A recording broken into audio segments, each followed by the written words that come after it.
तू साहिबजादो सुपरी आऊं निसूरो नौकर तू साहिबजादो सुपरी आऊं निसूरो नौकर बेहद करियां बंदगी हथ ॿधी हाज़िर छिन छॾींदुसि कीन की दोस्त अवां जो दर मूं तां महर नज़र पिरी लाहन पंहिंजो। अस्सलाम वालेकुम। असीं अवां जे पंहिंजे प्रोग्राम सलाम सिंध में हाज़िर थी चुका आहियूं। अवां जा पंहिंजा मेज़बान मूंखे चवंदा आहिनि इरशाद जागीरणी ऐं मूंसां गॾु हूंदी आहे उमेद आहे तव्हां बिल्कुलु ठीकु ठाक हूंदो, ख़ैरियत सां हूंदो, मज़े में करार में। जेकॾहिं कुर्बाश न आहे, करार न आहे, चैन न आहे, सुकून आहे, त पोइ इंशाअल्लाह क़रीब तव्हांजे अंगणनि ते जमाला थींदा। असीं दिलि सां दुआ कयूं था जुमे जो भलारो ॾींहुं आहे ऐं अॼोके ॾींहं ते जुमे नमाज़ बि थींदी आहे। सो उहो इज्तिमा जॾहिं ख़तमु थींदो त पोइ तव्हां असां सभई मुल्क जे लाइ, मुल्की तरक़ी जे लाइ, पंहिंजे लाइ, पंहिंजे देश जी ख़ुशहाली जे लाइ, सभिनी जे लाइ दुआ घुरंदासीं ऐं तव्हांजे लाइ बि मां दुआ घुरंदुसि त तव्हांजो आवाज़ु ठीकु थी वञे।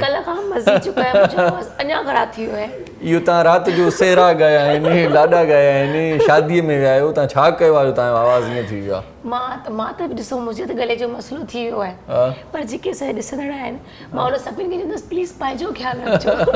न पर सची ॻाल्हि इहा आहे त तव्हां हिन आवाज़ में ॾाढा क्यूट था लॻो, सुठा था लॻो, तव्हांजे चहिरे ते इहो आवाज़ु सूट थो करे।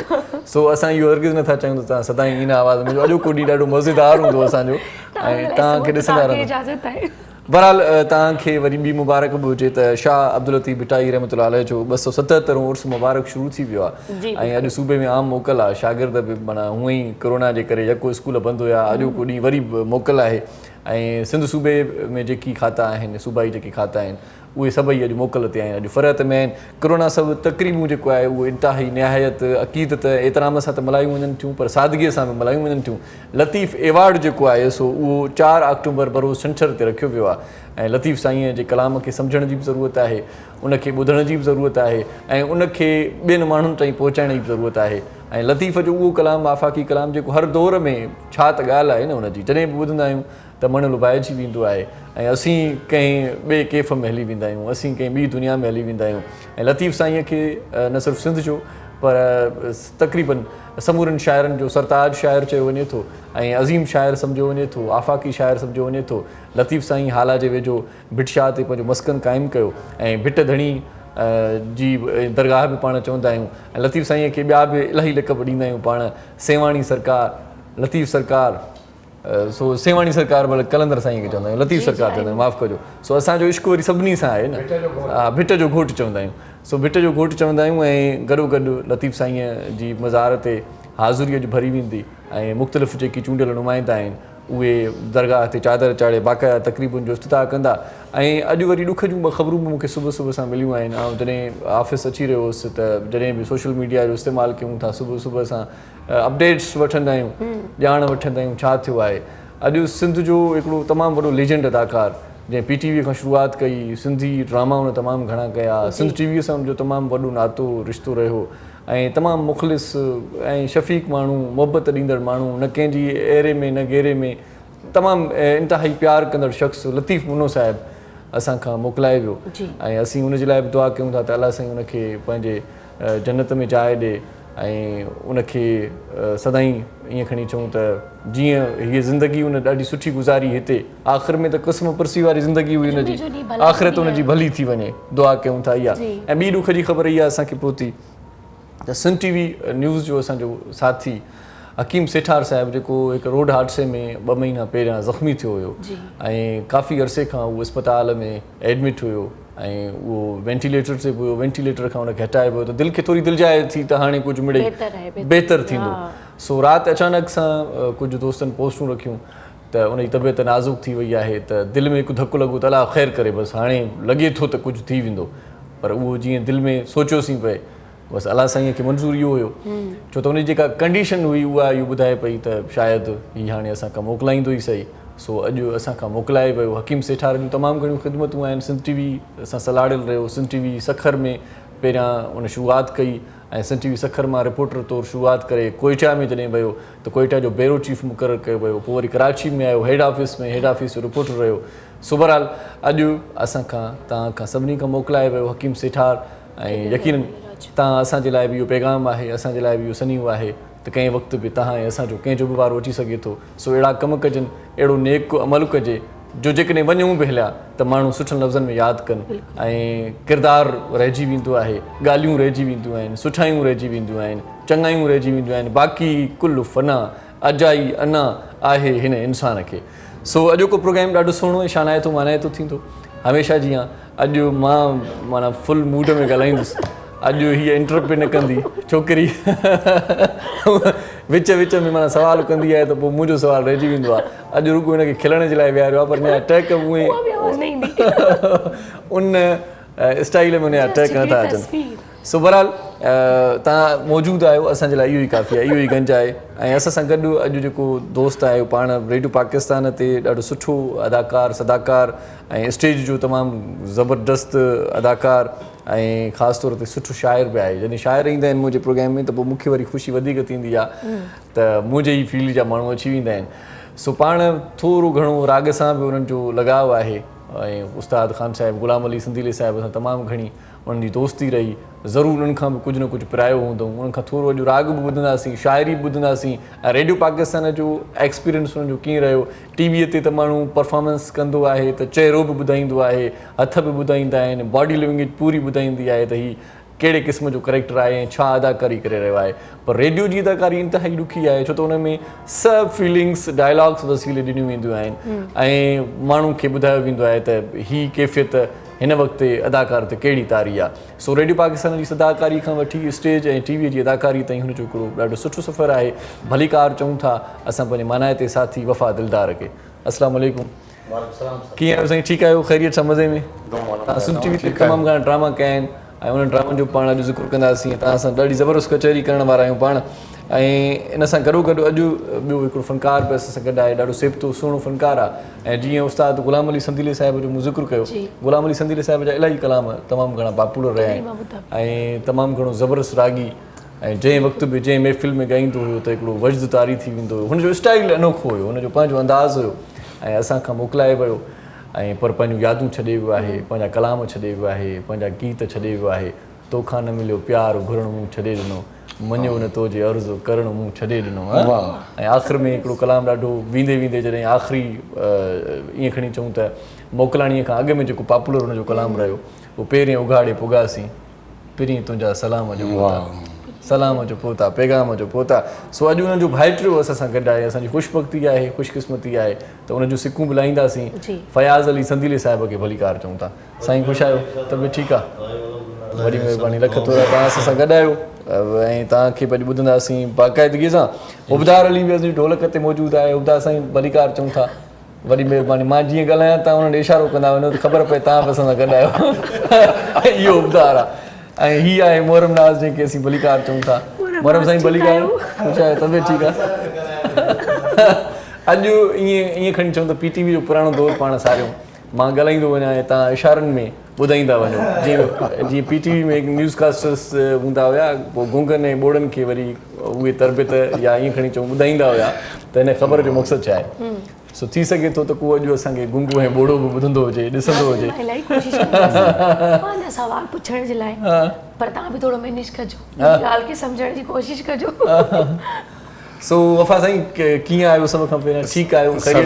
मज़े में? जुमो मुबारक हुजे तव्हांखे। खैरनि सां कल्ह सालगिरह वारे ॾींहं ते बि असां सां गॾु हुयो ऐं अॼु बि आहियो। असांजी ख़ुशबख़्ती आहे। अॼु जेको ॾींहुं आहे लतीफ़ डे जे हवाले सां सिंध जी हादीअ जो ॾींहुं आहे। इन ॾींहं जे हवाले सां ऐं जन दोस्तनि जो मां ज़िक्र कयो जेके हिन फ़ानी दुनिया मां असांखां जुदा थी विया आहिनि, उन हवाले सां तव्हां हिकिड़ी सुठी ॻाल्हि कई त इंसानु अना खे छॾे पंहिंजो जेको आहे उन जाइ ते मूंखे मुर्शिद लतीफ़ जो हिकिड़ो बैत थो यादि अचे त वखर सो विहाए जो पए पुराणो न थिए, वेचींदे विलायत में ज़रो थिए मज़ाए, साका हड़ हलाए अॻियां तोरींदड़ ते खा अथई। सो हीउ जेको जहान आहे इहो त फ़ानी आहे ई आहे ऐं उन जे लाइ दुआऊं बि आहिनि ऐं बाक़ी जेके रहियल दुनिया आहे जेके साथी आहिनि उन जे लाइ खोड़ सारियूं दुआऊं। बहरहाल जेको बि असांखे छॾे वञे थो या विछड़ी वञे थो त हिकिड़ो असांजे लाइ सनियो ऐं पैगाम। सो मूंखे कंहिं माण्हू हिकिड़ो वाक़ियो ॾाढो दिलचस्प ॿुधायो ऐं उहो कम वारो वाक़ियो हो, उन मां सबक़ु पढ़ाइण जी ॻाल्हि आहे। त हमरा चयो त हिकु महाराज वटि मौत आयो अचानक। जी मौत चयसि त बाबा हाणे मां पहुची वियो आहियां, तुंहिंजो साहु हाणे जेको आहे सो मतिलबु कब्ज़ कंदुसि ऐं तूं मोकिलाणी कंदे। चई यार मूं त ईअं वरी तकड़ में कीअं ॿुधाई, अचानक कीअं आयो आहे? घटि में घटि पहिरियां त ॿुधाई आहे, 2 टे ॾींहं पहिरियां ॿुधाई आहे, मां तयारी कयां त मूं त चयसि त तोखे त आगाह कयो होसीं, तोखे त सनीहो ॾिनो हुयोसीं, तोखे पैगाम ॾिनो हुयोसीं, तुंहिंजे पाड़े जो फलाणो मरी वियो, तोखे ख़बर पई न? जंहिंजे बिल्कुलु ख़बर पई, तुंहिंजो दोस्त फलाणो गुज़ारियो, तोखे ख़बर पई, चई फलाणो बिल्कुलु ख़बर पई, माइटु तुंहिंजो फलाणो गुज़ारियो, तोखे ख़बर पई, चई हा इहो ई त सनी हो न, बाक़ी तोखे छा कयो? सो हीअ असांजे लाइ पैगाम आहिनि, कंहिं वक़्तु बि असांजो वारो बची सघे थो। सो अहिड़ो कमु कजे, अहिड़ो किरदारु कजे, को अहिड़ो कारनामो कजे जो माण्हू यादि कनि, जंहिंसां लाल लभण ऐं प्रीत बि रहे। वाह वाह वाह वाह। सो हाणे रेडियो पाकिस्तान ते आहियो, जी जी कमु कयो पिया या जी अल्हम्दुलिल्लाह। रेडियो पाकिस्तान असांजो बुनियादु आहे बिल्कुलु, ऐं मूं सदाकारी शुरू कई रेडियो पाकिस्तान हैदराबाद खां 95 में। जॾहिं आउं PTV जॉइन कई 95 में, उन वक़्तु ई रेडियो पाकिस्तान हैदराबाद ते जहांगीर कुरैशी साहिबु मूंखां ऑडिशन वरितो। उन खां पोइ वरी रेडियो पाकिस्तान ख़ैरपुर ते आयासीं, जिते असां मुलाक़ातूं थियूं, बिल्कुलु बिल्कुलु ॿिया सभु दोस्त ख़ैरपुर जा। बिल्कुलु बिल्कुलु। सो हाणे उहो ओज ऐं मौज, उहा मस्ती, उहे स्टूडियोज़ जा रंग आहिनि या न आहिनि? असां त काफ़ी अरसे खां वञी उहे रंग थोरा फिका थी विया। उन वक़्तु ईअं हूंदो त एतिरी चहल पहल हूंदी, जॾहिं रेडियो पाकिस्तान ते पहुचंदा हुआसीं त इहा सम्झ में ॻाल्हि ईंदी कंहिं वॾे इदारे में आया आहियूं, मेल फीमेल सदाकार अदाकार आर्टिस्ट, ऐं कारीडोर जो वासी माना ईअं असांखे मुतासिर करे वॾो हुगा हूंदो सोचंदा हुआसीं त हुनजो अजीब हिकिड़ी कैफ़ हूंदो। ईअं सम्झो त जेतिरा आर्टिस्ट हूंदा ओतिरी ख़ुशबू उन क़िस्मनि जी हूंदी। हिकिड़ो वॾो पीरियड हुयो सुठो। ऐं वरी ॿी वॾी मज़े जी ॻाल्हि हूंदी हुई त सभु मेरिट ते ऐं टैलेंटेड माण्हू हूंदा। हा रेडियो पाकिस्तान उते पर्ची सिस्टम न हुयो, न न न उते सिफारिशी सिस्टम। ऐं मां वॾी ॻाल्हि ॿुधायांव त मूंखे 3 दफ़ा रेडियो पाकिस्तान ख़ैरपुर फेल करे वापसि कयो। अच्छा जी हा। वाह। उन खां पोइ जॾहिं मां रेडियो पाकिस्तान हैदराबाद ते पहुतुसि त जहांगीर साहिबु मूंखे चयो त हीअ स्क्रिप्ट आहे ड्रामे जो, 6 महीना हिनखे तव्हां ॾिसी उन खां पोइ ऑडिशन ॾियणु अचिजो। 6 महीना ॾिसी? 6 महीना ॾिसी। मां चयोमांसि सर हीअ त हे त 1 मिंट में मां ॾिसी वेंदुमि, चओ ॾिसी छॾियो। छा साईं उन वक़्तु ईअं सम्झो त मां स्टेज जो एवॉर्ड याफ़्ता एक्टर आहियां। मूं उन वक़्तु ताईं मां सम्झां को 30-40 ड्रामा स्टेज जा करे चुको आहियां, अञा बि मथे शायदि। पर साईं मूंखे चयो जहांगीर साहिबु त तव्हां 6 महीना पूरा उन खां पोइ अचिजो, डेट लिखियईं। पोइ जॾहिं वियुसि त मूंखे चवनि त हाणे तव्हां ठीकु आहियो। घणियूं शयूं हुयूं जेके सिखियासीं।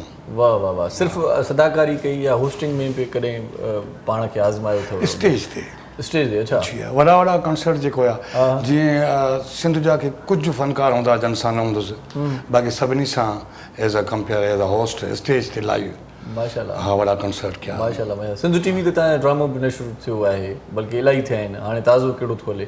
हींअर मीरास हले थो। मां बि चवां ॾिठल लॻो था। हा सर, हुते मुंहिंजो थोरो गेटअप आहे, न सुञाणो हुते थोरो ताज़ो किथे ॾिठो आहे, ताज़ो किथे कंहिं प्रोजेक्ट में मां ॾिठो आहे। सो मीरास में तव्हांजो छा कैरेक्टर आहे? दीवान जो।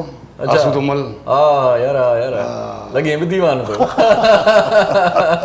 अच्छा, उन कैरेक्टर जी कहिड़ी ख़ासियत आहे ड्रामे में? छा सर मूंखे इंतिहाई ख़ुशी आहे मुंहिंजी लाइफ में। अच्छा अच्छा। हा पूरी मुंहिंजी लाइफ में मूं त मां सम्झां थो त एतिरा कैरेक्टर कया आहिनि ड्रामा जो मूंखे नाला बि नथा अचनि। सिंध TV जी शुरूआती अल्हम्दुलिल्लाह असां खां थी आहे।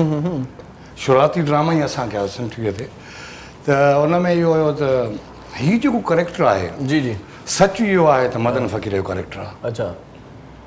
इंतिहाई पॉज़िटिव, पोलाइट, महिरबान तबियत जो माण्हू, मदद करण वारो ऐं मज़हबनि खां हटी करे प्यारु करण वारो।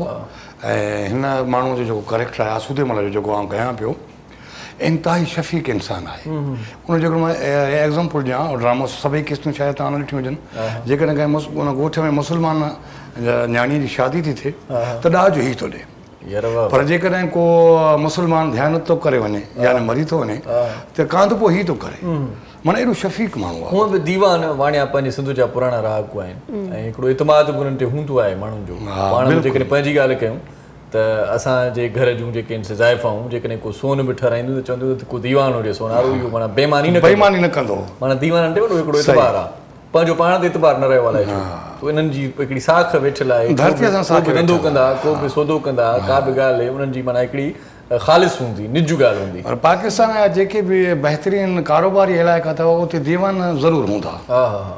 एॾी सपोर्ट आहे हुनजी माना पंहिंजे ईमानदारी जे हवाले सां। सही सही सही पोइ तंहिंजे करे त साईं असां वटि ईअं हूंदो आहे त दीवान जॾहिं लॾ पलाण कंदा आहिनि या अहिड़ियूं ख़बरूं ईंदियूं आहिनि त असांजी दिलि ॾुखी पवंदी आहे। असीं ज़ाहिर आहे अफ़सोस बि कंदा आहियूं, ॾुख जो इज़हार बि कंदा आहियूं, चवंदा आहियूं त हिननि खे हिकिड़ो तहफ़ुज़ बि ॾिजे ऐं हिननि खे हिते रखिजे ऐं हिते हुजनि असां सां गॾु। विरहाङे महिल इलाही असां खां परे थी आहे। धरती माता त हिकिड़ी आहे न। धरती माता हिकिड़ी आहे बिल्कुलु। अॼुकल्ह कहिड़ो भला सिस्टम आहे, कहिड़ो प्रोग्राम कयो पिया, कहिड़ो ड्रामो आहे मीरास खां अलावा?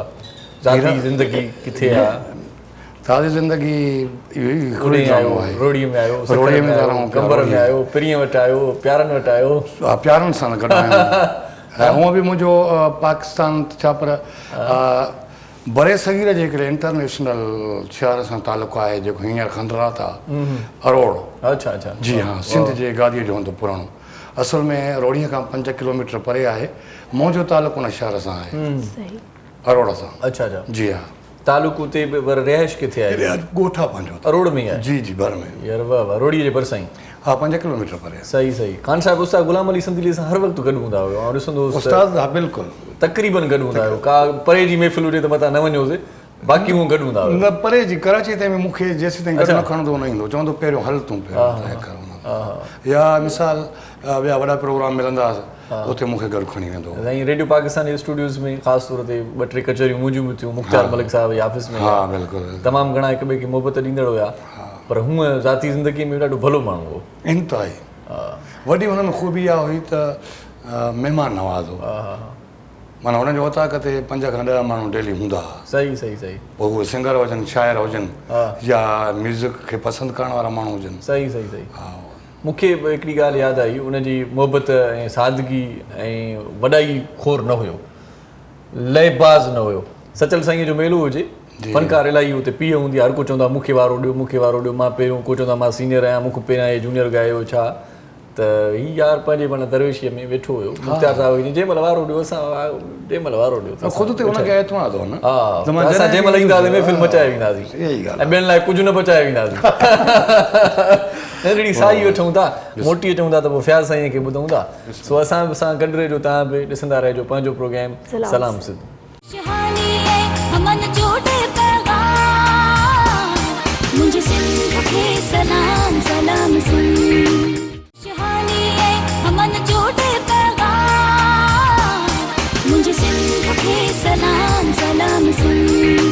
वेलकम बैक नाज़रीन, सिंध टीवी जे ख़ूबसूरत प्रोग्राम सलाम सिंध में हिकु दफ़ो तव्हांखे ॿीहर भली कार थी कयां ऐं मां हूअं ई ॻाल्हाए त कोन थी सघां। उमेद आहे तव्हां आवाज़ सम्झी विया हूंदो त सदब तव्हांखे भली कार चयो आहे ऐं इहो चयो अथई त मां ॻाल्हाए घटि थी सघां ऐं आवाज़ में थोरो मसइलो थी वियो। मां ट्रांसलेशन वरी कयां, तव्हांजी नुमाइंदगी कयां। अॼु तव्हां जेको ॻाल्हायो ॾाढो सुठो ॻाल्हायो आहे माशाल्लाह। सो हाणे कचहरी पाण क़ाइमु रखूं था ऐं तव्हां सदाईं खिलंदा ऐं टलंदा रहो। वफ़ा दिलदार स्टेज टीवी जो अदाकार शाइर असां सां गॾु आहे ऐं गॾोगॾु उस्ताद गुलाम अली संदीले साहिब जो भाइटियो फयाज़ अली संदीलो साहिब असां सां गॾु आहे। त दिलि चवे थी त को कलाम ॿुधूं पिया। मां कोशिशि त इलाही कई, तव्हांखे रेस्ट ॾियूं न बहाने। कलाम ॿुधंदासीं त रेस्ट कंदासीं थोरी। साईं फयाज़ साहिब छा ॿुधाईंदो सभु खां पहिरियों? साईं चाचा साईं जो मशहूरु गीत आहे पहिरियों घाड़े पुगा से पहिरीं तुंहिंजा सलाम। यार वाह वाह, माना महफ़िल खे माना ईअं मचाए छॾई। वाह वाह।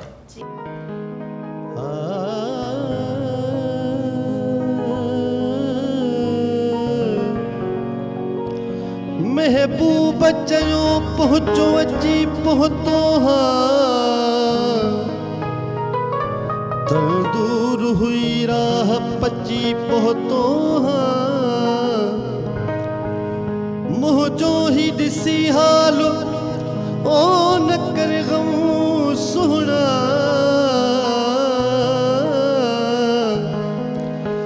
तो वट त बहरहाल बची पहुतो हाँ,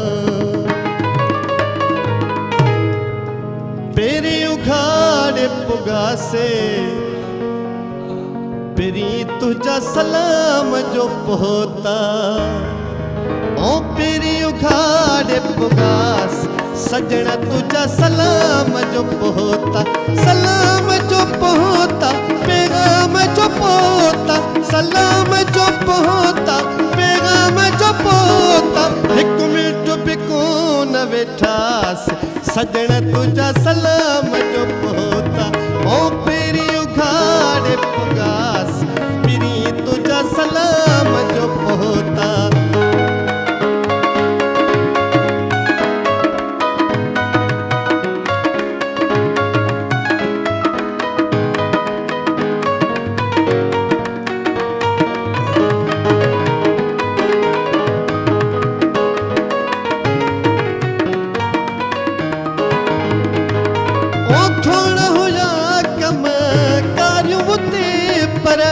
तुझे सिर जे ख़ातिर दिलबर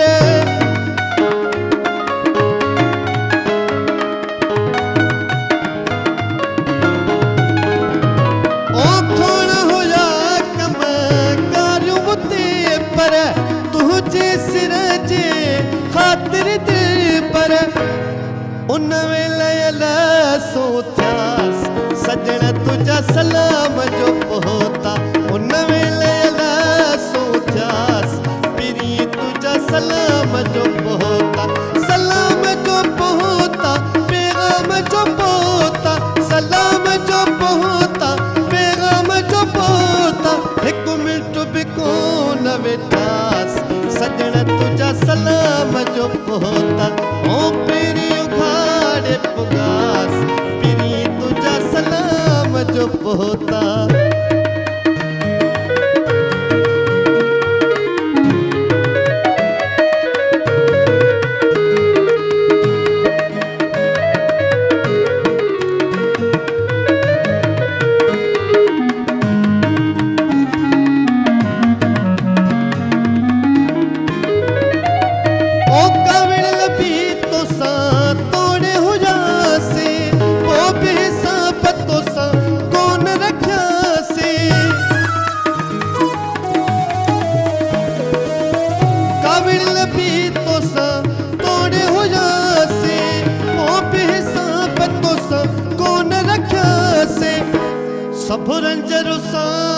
छजास सजण तुझा सलाम जो पहुता और जरू साम छजास पिरी तुझा सलाम जो पहुता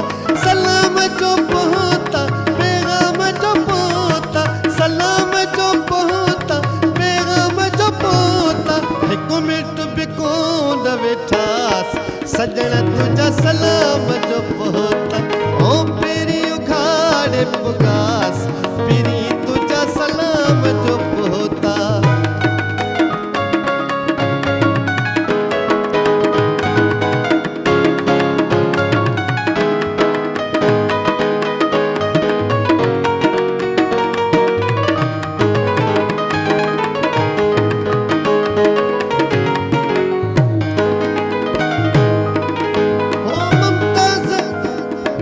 ओ ममताज चा देखे मता न मने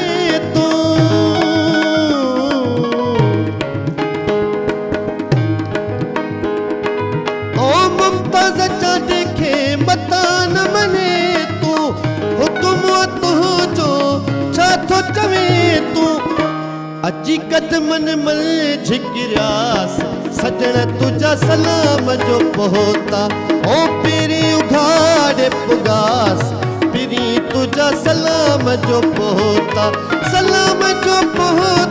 पैगाम जो पहुता सलाम जो पहुता पैगाम जो पहुता हिकु मिंट बि कोन वेठास सजण तुझा सलाम जो पहुता ओ पिरी उखाड़े पुगास पिरी तुझा सलाम जो पहुता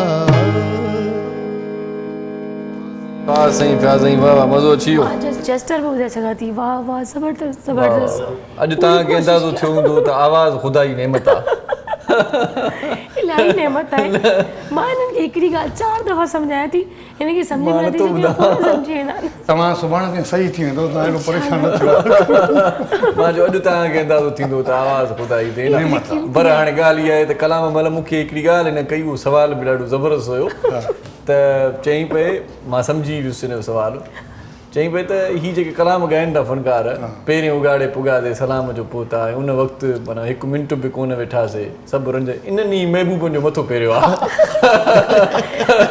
महबूबनि जो दिमाग़ ख़राबु कयो आहे आशिक़ हूंदा आहिनि जेके हिननि जा दिमाग़ फेराए छॾींदा आहिनि तॾहिं हुननि जा नखरा वधी वेंदा आहिनि महबूबनि जी अहमियत खे ज़ाहिर कंदा आहिनि साईं माना इहो त पंहिंजी जॻह ते पर हिन ते तव्हां छा चवंदो साईं माना महबूब मां त चयो साईं प्यार इहो ई आहे मोहबत इहा ई आहे त इज़हार कजे प्यार तॾहिं त तव्हांजे इहा इशारा थी वेंदा हिते बि मूंखे हिकिड़ो हादीअ जो बैत यादि ईंदो जी जी त जेका मोहबत आहे उन में आहे ई नफ़ी हा जेको मोहबत करे थो कमाल उनजो आहे जंहिंसां करे थो उनजो कमाल बाद जो आहे वाह वाह जेको आशिक़ आहे उनजी वॾी अहमियत आहे सो ही इश्क नांग हुआ पर ख़बर खाधनि खां पुछो वाह त मोहबत करण वारो पोइ पहिरियों गाड़ो वञे सियारे में वञे ऊन्हारे में वञे दरिया मां वञे या कंडनि तां वञे उनखे वञिणो पवंदो पंधु उनखे ई करिणो आहे मां चवण जो मक़सदु इहो आहे त हिते सधू हर को करे थो पर उन ऐं बुख कोई नथो पासे न इहा ई असांजा ॻाल्हि सुरससीअ मां पेट चयो आहिनि असां पंहिंजे एटीट्यूड में रहंदा आहियूं असांखे ख़बर आहे काॾे बि न वेंदा अहिड़ा माण्हू तव्हां जेतिरो माशाल्लाह एटीट्यूड ॾेखारियो न पर ईअं इज़हार सां महबूब मगरूर थिए थो छा भला उहो ॾिसो उहो तव्हांजे मोहबत मां लज़त कीअं वठंदो जॾहिं तव्हांखे तंग कंदो तव्हां रोईंदव तव्हां हुनजे अॻियां कुझु बि न जॾहिं हूंदव तॾहिं हुनखे लज़त मिलंदी त मां हिन ते हावी आहियां इन जी ॻाल्हि जो जवाबु छो त सिक सिकाए सिकु सिकणु था न सुथरो लिक लिकोटीअ लिक त खरनि खे ख़बर न पए एॾी सिक जो सिक बि सिके वाह वाह उन हिसाब सां मैं बार बार रूट इसलिए जाती हूँ क्योंकि मुझे तुम्हारा मनाना अच्छा लगता है अच्छा सफ़ा अहिड़ी ॻाल्हि आहे यार करे ॿुधंदड़ खे सम्झ में आयो हुजे तशरीह कयो हां तशरीह कयो साईं फशरी थी वेंदी वरी तशरीह करा अच्छा माशाल्लाह ॾाढो सुठो लॻो अॼु तव्हां सां अॼु मुखातिब बि आहियूं सो रेडियो जी अदाकारी ऐं टीवी जी अदाकारी में छा फ़र्क़ु आहे थोरो मां त ॿुधाए वियो आहियां पर वरी थोरो तव्हां खां ॿुधंदुसि छो तव्हां करे चुका आहियो ॿई कम ये एक्टिंग जे हवाले सां जेके 4 शयूं आहिनि स्टेज रेडियो फिल्म ऐं टीवी इन चइनी जो पंहिंजो पंहिंजो अलॻि हिकिड़ो कमु आहे हा हा हा स्टेज ऐं फिल्म सेम थिंग आहे माण्हुनि जे नह खां चोटीअ ताईं सॼी बॉडी लैंग्वेज हुन में इस्तेमालु थिए थी लाउडली ॻाल्हाइणो थो पए पियो रेडियो पाकिस्तान ते तव्हां जॾहिं कमु कंदव त उते तव्हांखे आवाज़ जे ज़रिए इहो तासिरु ॾियणो आहे त मां ऑफिसर आहियां मां पुलिस वारो आहियां मां DC आहियां कमिश्नर आहियां या मां चोर आहियां या मां मवाली आहियां उहो सॼो सोती असरात सां गॾु आवाज़ जे ज़रिए तव्हां महसूसु कराईंदव सही जीअं त टेलीविज़न जो जेको कमु आहे उहो ई आहे माना रोए थो त ॻुड़ ॻणु ज़रूरी आहे होॾे कीअं ख़बर पए वरी होॾे वञी अहसासनि मां ख़बर पवंदी ऐं सेड म्यूज़िक मां ख़बर पवंदी मूंखे हिकिड़ो वॾो किसो यादि हुओ रेडियो पाकिस्तान हैदराबाद जो जी साईं ऐं हुन मरहूम खे बि यादि कजे सैयद सालिमान शाह सां मुंहिंजो करेक्टर हुजे साईं जन उते जेको मां ॾिठो त जेको पंहिंजे हिकिड़ी मिस्टेक मां कमु वरितो मां हुनखे अॼु ॾींहं ताईं यादि कंदो आहियां सलाम कंदो आहियां फंबल थियो एज़ अ एक्टिंग त उहो जीअं साईं खां हिकिड़ो जुमिलो चॿाड़िजी लफ़्ज़ चॿाड़िजी त उनखे जेको परफॉर्म साईं कयो सालिमान शाह उहो उन तरीक़े सां कयो जो उन में एॾो ख़ूबसूरत लॻो जो जीअं माना कमाल थी वियो और उनजो तव्हांखे मां थोरो हिकिड़ो जस्टर ॿुधायां थो त मां DC जो रोल थो कयां साईं मिनिस्टर जो रोल त मूंखे उहो थोरो डांटनि त अथई सैलाब अची वियो आहे ॿेड़ियूं पूरियूं न आहिनि किथे वियो तव्हां जल्दी कयो माण्हुनि खे ॿाहिरि कढो त उते साईं खां थोरो फंबल थियो त उनखे खयईं ख़बर कीअं जल्दी जेतिरो थी सघे कयो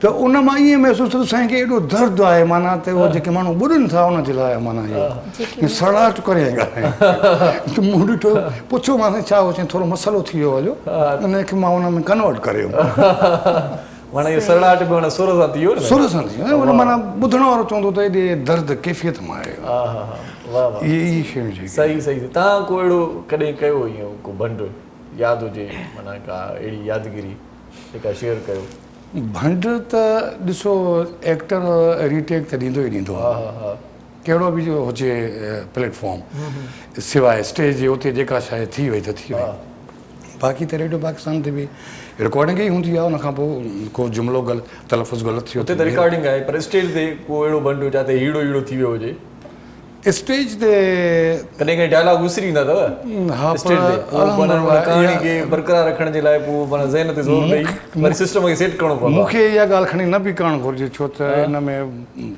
मां महसूसु थो कयां त मूंखे न करणु घुरिजे पर मां तव्हांखे ॿुधायां अलहमदिल्ला स्टेज जे हवाले सां कॾहिं बि अहिड़ो भंड न थियो मूंखां जो मां जेके पब्लिक आहे ॾिसण वारो उहो चए त हीअ ग़लती आहे सही सही मूंखे यादि नथो अचे सही डायलॉग बाक़ाइदा पका यादि 60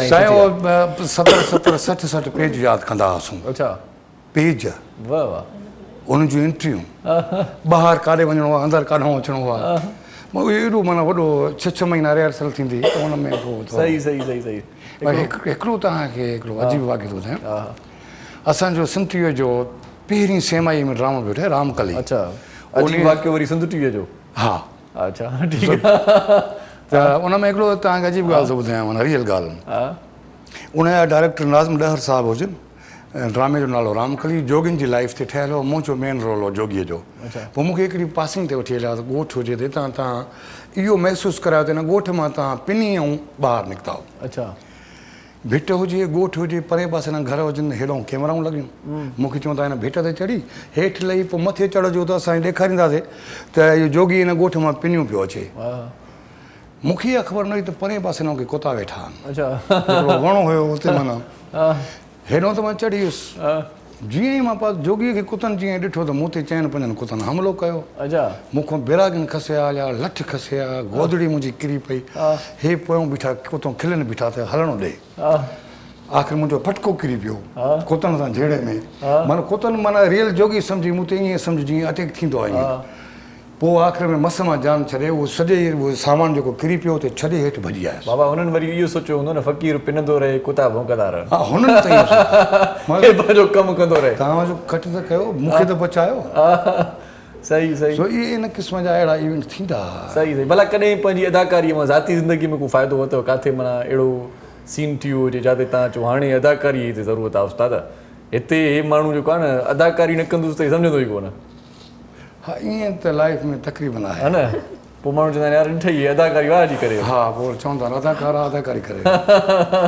अच्छा ॿुधो आहे त ॻाइण सां तव्हांजी दिलचस्पी आहे? हा उहो ईअं आहे त शेर अदब सां तालुक़ु रहियो ऐं उस्ताद ग़ुलाम अली सां मुख़्तियार शीदी मरहूम, उस्ताद ग़ुलाम अली मरहूम, उस्ताद रसूल पाण में संगीती बि ॾाढा प्यार कंदड़ हुया इहे ॿई। यूसर मां तव्हांखे रोड़ी हिक ॿिए ॾे ईंदा वेंदा हुया। रोड़ी जी हिस्ट्री ॿुधायां त मूं पंहिंजी एज में 7 क्लब्स ॾिठियूं आहिनि। अच्छा म्यूज़िक जूं। अच्छा रसूल बश कबड़े जुदा, जलाल जोगी जी जुदा, मुख़्तियार शीदी जी रोड़ीअ में जुदा, ऐं ग़ुलाम अली सिंधली जी जुदा, उस्ताद लौंग ग़ुलाम अली अडवाल साहिबु उन क्लब जुदा, ऐं ग़ुलाम अली भट्ट जी जुदा। ऐं हे एजाज़ बुरड़े वारा, एजाज़ बुरड़े वारा उस्ताद जा शागिर्द आहे, उहे त उते ईंदा ई न। अच्छा एजाज़ बुरड़ो मुख़्तियार शीदी ख़ैरपुर में अलॻि वरी क्लब ऐं हिते बैठक अलॻि। त माना हिकिड़ो वॾो ओजो हुयो, हिकिड़ो मज़ो हुयो, छो त उन वक़्तु टीवीअ जो जहान बि एॾो न हुयो, घटि तमामु, ऐं रेडियो पाकिस्तानी हुयो, एफएम्स बि न हुया। त अदा इहे फनकार पंहिंजे ई पर में पाण ई मॉडल हुया, पाण ई अदाकार हुया, माण्हू सिखंदा हुया मिलण जे लाइ। बिल्कुलु बिल्कुलु। केतिरा साल थी विया कमु कंदे हुते एक्टिंग खे एफएम ते? रेडियो पाकिस्तान रेडियो पाकिस्तान ते 95 खां 95 खां जी जी। तव्हांखे पाण खे कॉन्फिडेंस हुयो त तव्हांजी वॉइस इलाही सुठी आहे? जी अलहमदुलिल्लाह। पहिरियों मां कंपेन लाइ हुयुमि, मुख़्तियार साहिबु मूंखे बिल्कुलु ई ना करे छॾी। अच्छा ऐं तव्हां सुठा एक्टर आहियो। अच्छा मेज़बान न आहियो तव्हां। सही सही सही। पोइ तव्हां फील कयो अॻिते हली करे त इहो फ़ैसिलो दुरुस्त हुयो या तव्हां नाजाइज़ी थी आई? न मूंसां सही थियो। कॾहिं कॾहिं माण्हू चवंदा आहिनि यार मां हिकिड़ो ख़ूबसूरत होस्ट हुयुमि अॼु हरूभरू, मूंखे चयूं त यार तव्हां जेको आहे न मूंखे जिते हुजणु घुरिजे उते आहियां। सही सही। रेडियो पाकिस्तान ते केतिरा ड्रामा कया अथव टोटली? कोई अंदाज़ो लॻभॻि अंदाज़ो? बसि हाणे एतिरो मां तव्हांखे ॿुधाए सघां थो त रेडियो पाकिस्तान जो एवॉर्ड ॾिनो त माना उहो क्वांटिटी हुई मुंहिंजे ड्रामनि जी। अच्छा अच्छा माशाल्लाह। ऐं असांजे सिंध जी मिनिस्टर कल्चर जी शशि परेजू तकरीब हुई। तव्हां खां अलावा ॿियो कोई आहे हिते मीडिया में कमु कंदड़ मुंहिंजे घराणे मां? तव्हांजी फैमिली में टोटल पूरे खानदान? सिर्फ़ु तव्हां अकेला आहियो? जॾहिं तव्हां मीडिया में क़दम रखियो, तव्हांजी फैमिली तव्हांजे मथां को ऑप्शन रखियो त तव्हांखे न वञणु घुरिजे, मीडिया फील्ड सही आहे या न आहे सही? तमामु तमामु वॾी सख़्ती थी एतिरी क़दुरु। जॾहिं मां रामकली स्टेज ते कयो त मूंखे पंहिंजे वॾनि चयो त तव्हां असांजी क़ौम खे लॼायो आहे, तव्हां वरी हुन में जोगी थी पिनिया आहियो। इन क़िस्म जूं अनएजुकेटेड पर्सन जेके या जेके फ़न खे नथा सम्झी सघनि, त मुंहिंजे अंदरि में हिकिड़ो आर्टिस्ट हो, हुनखे मां कीअं मारियां। मतिलबु तव्हांखे चऊं ज़ात लॼाई अथव त ख़बर पए अॼु तव्हांजी ज़ात आहे कहिड़ी? वफ़ा दिलदार था ॿुधो? वफ़ा दिलदार चंचण जी। वाह वाह यार, हिकिड़ो शाइर हुयो अरबेलो चंचण, मुंहिंजे ॻोठ जो मुंहिंजो पंहिंजो आहे। ईअं न? मशहूरु शाइर। हा मुख़्तियार शीदी ॾाढा हिन जा कलाम ॻाईंदो, लटा फाटल ॾिसंदे, कंठा पातल ॾिसंदे। हाणे अच्छा असांजी हिन में कास्ट में सुठा फ़नकार गुलाब चंचणो रहियो। अच्छा उहो बि ॻाइणो हुयो। सही सही सही। ऐं हिकु असांजे माइट जो नालो अलाह ॾिनो चंचण, उन सां आबदा परवीन बि गॾु हुई। अच्छा उन वक़्तु आबदा परवीन सां बाजो वॼाईंदी। सही सही सही। माना उहो असांजे हिन में शाइर, सुगड़, सिंगर एक्टर कोन हा बाक़ी इहे फ़नून लतीफ़ा सां वाबिस्ता माण्हू मुंहिंजी क़ौम में रहिया हा पर अरबेलो कीअं आहे ठीकु आहे बहितरीनु हयात आहे न हयात अलाह अलाह सिहत ॾिजे। अरबेले खे तव्हां यादि कयो आहे छो त इलाही टाइम थी वियो आहे न कि ॾिठो ई कोन्हे यार खे। हा फ़क़ीर माण्हू आहे फ़क़ीर माण्हू आहे। फ़क़ीर माण्हू सही सही सही हा उहो केॾी कमाल जो सिटांदसि छो मूंखे सुञाणे नथो कंदु पोइ ते वराए ॾिस हा मूं हिकिड़ो अवामी मां शाइर सॾु थो कयां सुहिणा सुहिणा हा आहे मूं ॾे चिताए ॾिस या हा, इहो अहिड़े हिसाब चेहरे खे चिताए ॾिस या मूंखे सुञाणे नथो चेहरे खे चिताए या अलाए छा आहे हयाती बाक़ी बची ख़बर कान पवंदी ईंदो मौत अची ईंदो मौत अची वाह त अहिड़े हिसाब सां उहो अवामी शाइर रहियो वाह वाह वाह तव्हां बि शाइरी कई आहे ॾाढी सुठी जी ख़बर पई आहे। अलहमदिल्ला असांजो वरी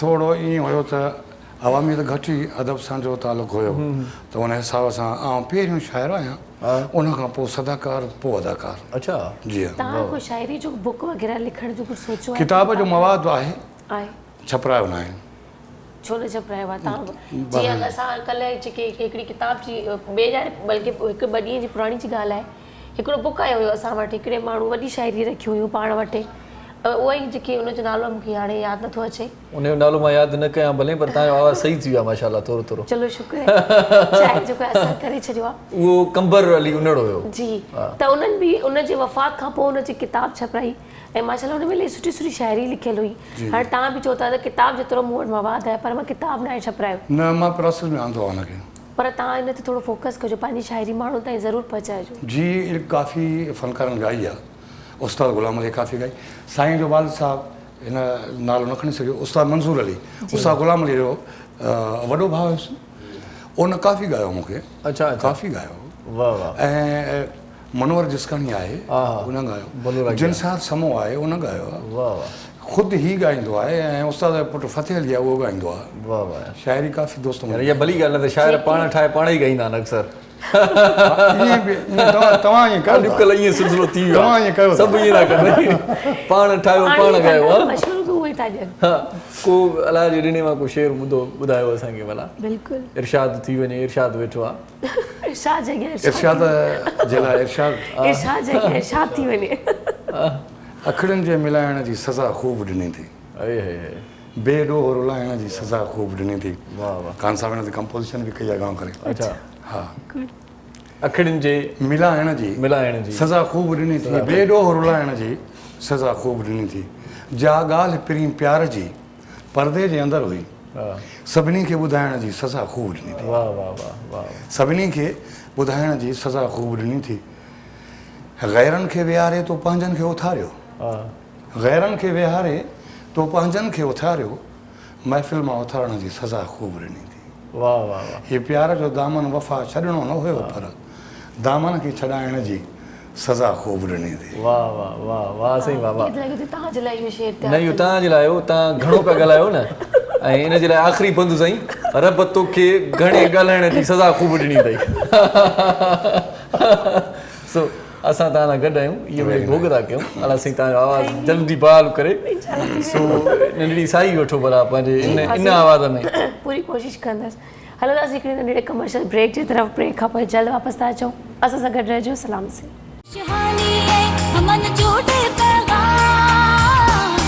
मुझे सिंध के सलाम सलाम सुन शहानी है हमन जोड़े पैगाम मुझे सिंध के सलाम सलाम सुन जी भलीकार चऊं था तव्हांखे पंहिंजे प्रोग्राम सलाम सिंध में ऐं मूंसां गॾु आहे इशारनि में ॻाल्हाइण जे लाइ अॼु सदफ भुट्टो जी जॾहिं मंडे वारे ॾींहुं इंशाअल्लाह सभु क़सूर Will be better. पूरियूं थींदियूं हा सो प्रोग्राम ॾाढो सुठो हले पियो वफ़ा दिलदार साहिबु त असां सां गॾु ई ऐं फ़ियाज़ अली संदीलो साहिबु असां सां गॾु पर हिन वक़्तु असां सां गॾु असांजो मौज़ूद साथी जेको असांजे प्रोग्राम में शरीक थींदो रहंदो आहे मुख़्तलिफ़ मौज़ूअनि ते ॻाल्हाइण जे लाइ अॼु वरी असांजे प्रोग्राम जो हिसो सीनियर मेंबर आहिनि पाकिस्तान पीपल्स पार्टी जा नईम अवान साहिबु उनखे भलीकार चऊं था नईम साहब अस्सलाम वालेकुम सर कैसे हैं ठीक हैं सर अल्लाह का शुक्र अमन है शांति अल्लाह का शुक्र करारी करार करारी आज जुम्मे का दिन है मुबारक हो आपको हाँ जी आपको भी और आपकी टीम को पूरे पाकिस्तान में पूरी दुनिया में मुसलमानों को जुम्मा मुबारक हो। माशाल्लाह और आज से उर्स मुबारक भी शुरू है मिठाई सरकार का जी हाँ बिल्कुल वो नहायती अकीदत के साथ और सादगी के साथ मनाया जा रहा है हाँ जी इंशाल्लाह ताला खैर से निपट जाएगा वो। माशाल्लाह और माइक्रो स्मार्ट जो है लॉकडाउन किया जा रहा है हुकूमत की जानिब से ये क्या चक्कर है कभी कह रहे हैं स्कूल फिर दोबारा से एक हफ्ते के लिए बंद हो रहे हैं स्कूल के ऊपर तो खैर अभी इस वक्त जो है वो किसी किस्म की कोई रिकमेंडेशन नहीं आई है, क्योंकि जो इस वक्त फैसले हो रहे हैं स्कूलों के और दीगर जो मामलात हैं वफाकी हुकूमत की तरफ से इंस्ट्रक्शंस आते हैं, फिर उसमें हमारी काबीना है, उसमें हमारे माहिरीन हैं, डॉक्टर्स हैं, उसके बाद फिर फैसला करते हैं। बिल्कुल जो है वो कोरोना वायरस जो है इस वक्त उसकी सेकंड जो स्पेल जो इस वक्त अक़वाम मुत्तहिदा ने और WHO ने उसकी जो है वो पेशन गोई की थी, और वो जिस तरीके से अभी दोबारा जो है वो इस वक्त जो है वो फैलता जा रहा है, उसमें आज भी कराची के अंदर तकरीबन 672 केसेस जो है वो तकरीबन जो है वो निकले हैं। और इसमें ये है कि हमारी एहतियाती जो तदबीर जो दी हैं इस वक्त सूबाई हुकूमत ने उस पर अमल ना होने की वजह से, और इसको जो जितना हम लोगों ने लाइट लिया है, तो लाजमी सी बात है उसका फिर एक्शन को फिर रिएक्शन है, फिर एक बीमारी है, फिर वो घबराना नहीं है, लड़ना है तो फिर लड़ना है, तो फिर अवाम तो फिर लड़ तो फिर ऐसी पाएगी। फिर जब अवाम को इस किस्म के मैसेजेस मिलेंगे घबराना नहीं है, तो फिर अवाम तो फिर लाजमी सी बात है सीरियस नहीं लेती किसी मैटर को। और ये बात हकीकत है, लोगों ने, आप सही कह रहे हैं कि लोगों ने अपनी बेहतियाती शुरू कर दी है, लोगों ने मास्क लगाना ख़त्म कर दिए हैं, फैमिलियों के साथ बाहर जाके खाने पीने, मतलब गिलास को भी हाथ लगा रहे हैं, टेबल को भी हाथ लगा रहे हैं, गेट को भी हाथ लगा रहे हैं, ये चीज़ें शुरू हो गई हैं। सैनिटाइज़र अब बिल्कुल भी कोई यूज़ नहीं करता, अच्छे तरीके से अपने हाथों को धोना ख़त्म कर दिया है। तो जब ये चीज़ ख़त्म होती जा रही है, समझ रहे कोरोना ख़त्म हो गया, कोरोना ख़त्म नहीं हुआ है। हमने यही कहा था कि भाई ये लॉकडाउन तो ख़त्म हो रहा है, लेकिन आप अपना एहतियात रखिएगा, लेकिन लोगों ने वही बेहतियाती रखी है। लेकिन बात ये है कि कोई वबा होती है किसी सराउंडिंग, किसी रियासत में, किसी स्टेट में, किसी शहर में, किसी मुल्क में, तो वहाँ तक तो समझ में आती है। जब आलमी जो है वो एक वबा हो जाए और आलमी वबा के अंदर WHO जो है वो पेश सारी चीज़ों के ऊपर वो एहतियाती तदबीर के तौर पर जो SOP दे रहा हो, और हम इतना लाइट लें उस चीज़ को, तो उसको मजाक समझें, तो फिर मजाक तो फिर मजाक है। तो आज बात ये है कि आज मैं तकरीबन जो मैं देख रहा था 3 करोड़ से ऊपर लोग कोरोना वायरस में जो है वो पूरी दुनिया के अंदर, और दूर ना जाएं आपके नेबर कंट्री के अंदर जो इस वक्त इंडिया में जो सूरत हाल है, लगभग तकरीबन डेली बुनियादों पर तकरीबन समझ लें कि 90,000 80,000 कोरोना के पेशेंट्स हैं। ये वो पेशेंट हैं जो लाजमी सी बात है अपने जो है वो टेस्ट करवा रहे हैं, तो उनकी तादाद है, जो टेस्ट नहीं करवा रहे उनकी कई सैकड़ों की तादाद होगी। लेकिन कोरोना जो है वो बात ये है कि अगर ना किसी पे हमला करे तो नहीं करता, किसी पे करे तो फिर उससे जाके आदमी एक दफ़ा पूछे कि उसके साथ क्या सूरत हाल क्रिएट करता है और क्या हालात उसके साथ पैदा कर देता है। और ये तो अभी भी सूरत हाल इस वक्त जो है वो कॉम्प्लिकेटेड है, ये हम लोगों ने अमल करना है, उसके ऊपर जो एहतियाती तदबीर दी हुई है, मास्क पहनना है, हैंड सैनिटाइज़र इस्तेमाल करना है, इसी तरीके से जो है वो आपने जो है वो थोड़ा सा डिस्टेंस रखना है, किसी तरीके से गेट टुगेदर नहीं करना है, महफिलें नहीं करनी है। तो ये जो एंटरटेनमेंट वाला माहौल हम लोग जो है वो अपना लेते हैं, लेकिन आगे भूल जाते हैं कि उसके नुकसान क्या होगा। फैमिली में एक मेंबर को होता है तो फिर लाजमी सी बात है उसकी फैमिली में दीगर लोगों को भी वो वायरस अटैक करता है, और वो अटैक करता है तो एक बंदा जब परेशान होता है तो पूरी फैमिली परेशान होती है, फिर बात ये पूरा ख़ानदान परेशान होता है, दोस्त परेशान होते हैं। जो चीज़ें अल्हम्दुलिल्लाह अल्लाह के फजल करम से कंट्रोल हो गई थी, जिन चीज़ों को हमने बड़े बहरहाल ये कि बारीकियों से देखा, और ख़ुद वज़ीर आला सिंध ने नया जब ये कोरोना आया था 28 फरवरी को जब ये पहला केस जो है वो कराची में डायग्नोस हुआ, तो उस वक्त आपके बिल में होगा कि वज़ीर आला सिंध ने हाथ जोड़ा था और कहा था खुदा के लिए मैशत बन जाएगी, कारोबार बन जाएंगे, बिजनेस बन जाएगा, हम अपनी रूटीन पे फिर आ जाएंगे। लेकिन नहीं बनेगा तो फिर बात ये है कि इंसान नहीं बनेगा। तो इस वक्त इंसानियत का सवाल है, और उसमें जिसका जो घर से जाता है तो उसको तकलीफ होती है। वज़ीर आला साहब का खुद जो है वो ब्रदर इन लॉ इस वबा के अंदर जो है वो दुनिया से गया, ये तो पूरी पाकिस्तान को पता है। तो उस वक्त वज़ीर आला उस वक्त जब हाथ जोड़ रहा था, तो उस वक्त जो है वो सच्ची बात आपको बताऊँ, इस वक्त नफरतें फैलाने का टाइम नहीं है, लेकिन जब सिंध हुकूमत जब यहाँ चला रही थी और जो सूरत हाल आउट ऑफ कंट्रोल सूरत हाल थी, तो उस वक्त हमारे वज़ीर आज़म साहब 1 माह बाद उनको होश आया, और उस वक्त जो होश आया तो होश आने के बाद जी जो है वो लाजमी सी बात है, मैं अशरफिया की बात नहीं मानूंगा, मैं लॉकडाउन नहीं करूँगा। देखें बात ये, जिन रियासतों में जिन मुल्कों के अंदर पहली दफ़ा ये चीज़ें जो आई थी, पहला मुल्क आपका चाइना था। चाइना के अंदर उन लोगों ने 3 चीज़ों को फोकस रखा, वहाँ बेसिकली कौम थी। पहला उनका फोकस ये था कि जब कोरोना का पहला पेशेंट आया तो उन्होंने जो इसकी बेसिकली जो इसकी डिस्क थी, इसको फाइंड आउट करने की जो बेसिकली चीज़ें थी वो उन्होंने बनाना शुरू कर दी। फिर इसी तरीके से फिर उनको तलाश के जो कोरोना के पेशेंट थे। तीसरा आवाम का और बेसिकली हुकूमत का आपस में ट्रस्ट डेफिसिट था, तो आवाम को लॉकडाउन की तरफ ले गया और लॉकडाउन किया।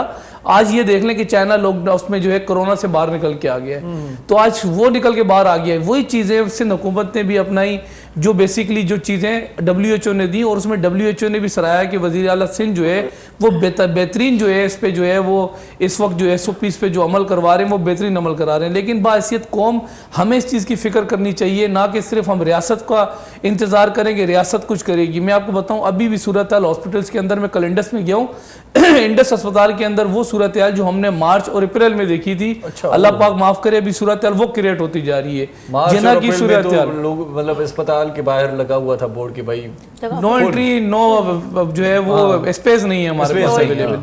तो बात ये कि सेकंड जो इस वक्त पार्ट है ना, वो सेकंड पार्ट ज़्यादा नुकसान कर सकता है, क्योंकि सेकंड पार्ट ज़्यादातर उन लोगों को अफेक्ट कर रहा है जिनको पहले ऑलरेडी कोरोना हुआ है, ज़्यादातर उनके ऊपर इस वक्त जो है वो अटैक कर रहा है। तो जिनको सेकंड टाइम वो अटैक कर रहा है, तो ये समझ लें कि उसके जो बेसिकली उसके जो अंदर की जो इम्यूनिटी सिस्टम है पहले वो कमज़ोर कर चुका है, अब कमज़ोर कर चुका है, तो उसमें ऐसा ना हो कि खुदा ना खास्ता मेरे मुंह में खाक, अल्लाह ना करे कि बात यह है कि जान से हाथ धोना पड़े।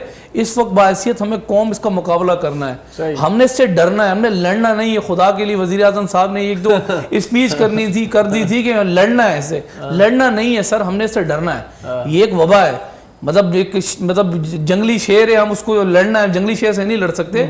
बेसिकली इसका ना कोई शक्ल है ना इसका कोई आयना है। आज आप ये देख लें कि साल के लगभग हो गया है, इसकी बेसिकली अभी तक दवाई जो है नहीं निकाल सके, इसकी बेसिकली अभी तक कोई टैबलेट नहीं निकाल सके। तो आप अंदाजा लगा रहे हैं कि पूरी दुनिया के अंदर ऐसे ऐसे एनालिस्ट बैठे हुए हैं, ऐसे ऐसे माहिरीन बैठे हुए हैं, ऐसे ऐसे डॉक्टर्स बैठे हुए हैं, ऐसी ऐसी लेस बैठी हुई हैं, लेकिन अभी तक नाकामी का सामना है। रीजन डेट उसकी कि वबा इतनी खतरनाक वबा है कि अभी तक वो किसी मशीन पे भी फाइंड आउट नहीं कर पा रहे हैं कि आया ये है क्या चीज, पता ही नहीं लग रहा अभी तक, पता ही नहीं लग रहा है ना इसका। जब पता लगेगा तो उसके बाद चलो ठीक है, हम उस पर कुछ चीजें कर सकते हैं। फिर देखें बात ये है कि अगर पिछले में अगर बात करूं अप्रैल मई जून, तो जुलाई जो हमारा गुजरा वो बड़ा कॉम्प्लिकेटेड गुजरा। उस वक्त जो सूरत हाल थी, हम लोग एहतियाती तदबीर के बजाय हम पे उस पर अमल करने के, मैं देख रहा था कि वो सना मक्खी जो है वो 50 रुपए किलो मिलती थी, 5,000 रुपए केजी मिल रही थी। तो ये कौम हमारी खुदा के लिए इस पे अमल करें, जो एहतियाती तदबीर, ये सना मक्खी हो गई, ये जंगल के पौधे जो है ना वाली चाय पी रहे थे वो बता रहा हूँ, ये जंगल के पौधे जो है ना वो सारे जितने भी हैं वो कवा बना के पी जाएगी, लेकिन अमल नहीं करेगी। अमल करना है हमने, सही एहतियाती तदबीर पे अमल करना है। मैं अंदर आया हूँ, अंदर आके मैंने हाथ नहीं मिलाया, मैंने यूं उसको जो है वो सलाम कर दिया दूर से, ठीक है भाई अस्सलाम वालेकुम, तरीका ये। अब ये देखें कि रोटों के ऊपर जिस तरीके से लोग मिलाप कर रहे हैं, तकरीबात के अंदर इंटरटेनमेंट जैसे चल रही है, अभी कोरोना खत्म नहीं हुआ, हमने कंट्रोल करने की कोशिश की, कंट्रोल किया, लेकिन फिर भी अभी हमने से बाहर निकलना है। पहले तो ये बात बताई जा रही थी कि मीडिया हरास कर रहा है, मीडिया वो खामखा बढ़ा चढ़ा के पेश कर रहा है। अब छोड़ दिया है मीडिया ने भी, तो लोगों ने भी एहतियात करना छोड़ दिया है। तो अब क्या मतलब हुकूमत कोई इंतहाई कदम लेगी जो हम बेध्यानी कर रहे हैं, बेएहतियाती कर रहे हैं? देखिए बात यह है कि मीडिया ने बेसिकली जो असल स्क्रीन थी वो दिखाने की कोशिश की थी, और दिखाने की कोशिश की तो लाजमी सी बात है इस वक्त जो सूरत हाल है सब अच्छा दिखाओ मौजूदा हालात पर, तो सब कुछ ठीक है। हाँ। और अगर आप पे जो है वो, या फिर अगर नेपरा, ये इतना जिसको कुछ समझ ही नहीं आ पा रहा है ना, सुबह कुछ कर देता है, नेपरा सुबह कुछ कर देता है, तो इसी तरीके से आप हुकूमत की अच्छी चीजें दिखाओ, कोरोना मत दिखाओ कि कोरोना फैल रहा है। जो बेसिकली जो हकीकत थी, जो रियलिटी थी, अब मीडिया दिखा रहा था, और दिखाते दिखाते लाजमी सी बात है कोई रिस्ट्रिक्शंस आई होंगी कि भाई इसको स्टॉप करो, ये पैनिक नहीं फैलाओ। ये पैनिक नहीं था, वो रियलिटी थी, हकीकत थी, और लोगों को बात ये कि समझा रहे थे कि इस पे आपने अमल कर रहे हैं। कितने जो है ऐसे प्राइवेट चैनल्स हैं जो है वो बाकायदा जो है उन्होंने जो है वो 2 मिनट का 1 मिनट का एहतियाती तदबीर का जो है वो उन्होंने अलग से पैगाम दिए हुए थे, पैगाम के क्या तरीक़ेकार है, किस तरीके से अमल करो, और आधा 1 घंटा प्रोग्राम्स हो रहे थे डेली। लेकिन बहरहाल ये है कि इस वक्त हमें बाहैसियत कौम की ज़रूरत है। और मैं आपको बताऊँ, नगानी आफात और इस तरीके से आलमी वबाएँ जब आती हैं, अभी नगानी आफात इस वक्त जो आई है, मैं आपको बताऊँ इरशाद भाई, अगर आप इंटीरियर सिंध के अंदर आप चले जाएं, 25 लाख लोग ऊपर इस वक्त रोडों पर मौजूद हैं सर। ये जो बारिशों ने तबाही मचाई है इंटीरियर सिंध के अंदर, जो सूरत हाल कॉम्प्लिकेटेड हुई पड़ी है, तो खुदाया इस वक्त मैं क्योंकि आपके तवज्जुह से ये मैसेज दूंगा कि वफाकी हुकूमत को कि खुदा के लिए इस तरफ भी आ जाएं, ये नगानी आफात की तरफ जो है वो जो आई है इनके ऊपर भी अटेंशन डालें। इस वक्त जो मेडिकल के हालात हैं, जो हेल्थ के हालात हैं, इस वक्त हारी हमारा डूब गया है, किसान डूब गया है, इस वक्त एग्रीकल्चर हमारी तबाह बर्बाद हो गई है। इनको खड़े होने की जगह चाहिए। खुदा के लिए कोई पैकेज अनाउंस करें, और पैकेज नहीं देते हैं तो सदर पाकिस्तान खुद आए थे, जो है उन्होंने हवाई जायज़ा भी लिया और वो कह के गए कि मैं कमेटी बना रहा हूँ। और वो कमेटी क्या करती है, अलीम आदिल शेख साहब बहरहाल ये लेके खड़े हो जाते हैं, वो तनकीद हवाई जहाज वाला दौरा हवा में चला गया। हवाई जहाज वाला दौरा हवा में चला गया। तो कॉलर है हमारे साथ, हमें वहाँ जाना चाहिए। कॉलर वठो सदफ जी अस्सलाम वालेकुम। अभी वालेकुम सलाम भेण खुश आयो अभी अल्हम्दुलिल्लाह मां ठीक ठाक। छा नालो आहे, किथां कॉल कई अभी आहे? अलीगुल भट्टी सदर कराची आर्मी को दा सब प्रोग्राम के ता खुशामद चवा तो अबेजन के तवा तमाम मेहमानन के अस्सलाम वालेकुम भेण तेरम शामिल छोस। बिल्कुल बिल्कुल सही याद है भट्टी साहब। बिल्कुल कोरोना के बारे में अदा गाल पे कई दादी चीज पे कई जो तो मां एकड़ो बीमार आ जो जो पीएम शफा जो आर्मी जो अस्पताल आ उन में मुझो घणो टाइम अस्पताल में गुजरंदो आ, घर थोड़ो गुजरंदो आ। त 4 या 5 ॾींहं अॻु बि मुंहिंजी कोरोना टेस्ट कई वई पोएं महीने में, त मुंहिंजी सही आई कोन्हे। वरी 4-5 ॾींहं रखी, न कुझु खंघि हुई न बुखार हुई। वरी उन्हनि मूंखे 16 ॾींहं जेको आहे कोरोना वार्ड में रखी छॾियो। उन खां पोइ जेको आहे सो वरी 20 ॾींहं जेको आहे ॿिया हिकिड़ा ईअं घर में विहारे छॾियो जेको आहे 20 हिकिड़ी वबा आई। ॿियो अदाजन जी ॻाल्हि बिल्कुलु सही आहे। कोरोना अहिड़ी बीमारी आहे जंहिंखे विढ़ंदासीं त अलाह जे तरफ़ां कहिड़ी बि बीमारी हुजे थी उन सां मुक़ाबिलो न आहे करिणो। रब खां पनाह घुरणी आहे, रब खां मोहलत घुरणी आहे, अलाह खां दुआ घुरणी आहे, या अलाह असांखे हर मुसीबत खां बचा। ठीकु आहे। ऐं ॿियो त बि वाक़ई एतिरी महांगाई, एतिरी हिकु पघार न वधी आहे, एतिरा हालात ख़राब आहिनि। ग़रीब त हूअं ई बुखनि जी बीमारियुनि में मरी वेंदा। बिल्कुल सही था चओ, वॾी महिरबानी। कुर्ब साईं लख थोरा तव्हांजा कम जूं ॻाल्हियूं। सो हाणे माहौल खे थोरो मटाइजे भला, बिल्कुल कुछ पोइ सुठो कलाम भला ॿुधिजे। हां हां बिल्कुल बिल्कुल। तव्हांजो मूड आहे मुझे मूड ही मूड आहे त पोइ असांजो बि मूड आहे। फनकार असां सां गॾु आहे फयाज़ अली संदीलो साहिब। हाल वेड़ो वगु न जा तुम छा करा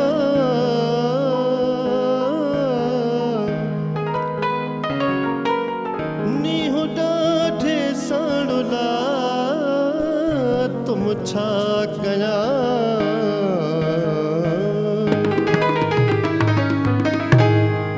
दर्द सदमा के तेरा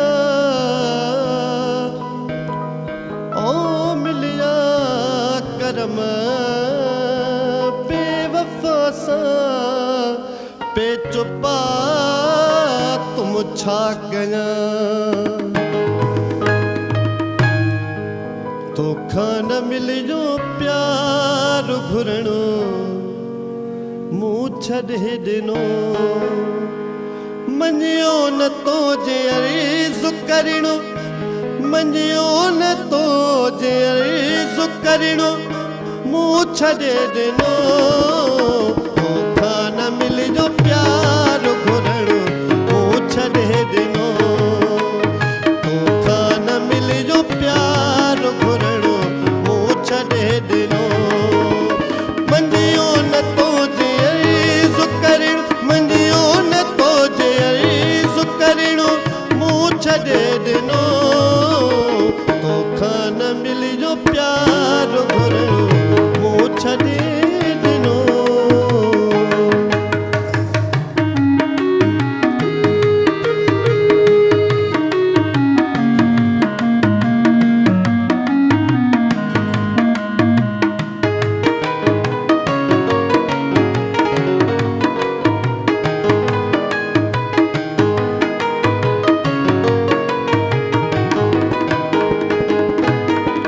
इक़रार याद ॾियारियूं नाराज़ थी वई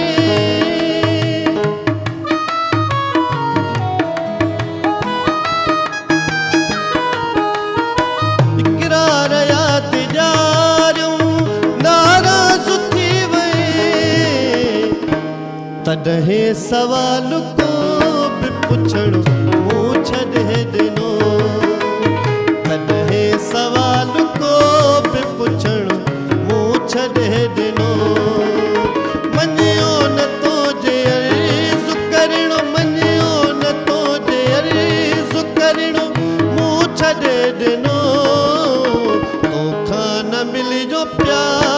घुरणो मूं छॾे ॾिनो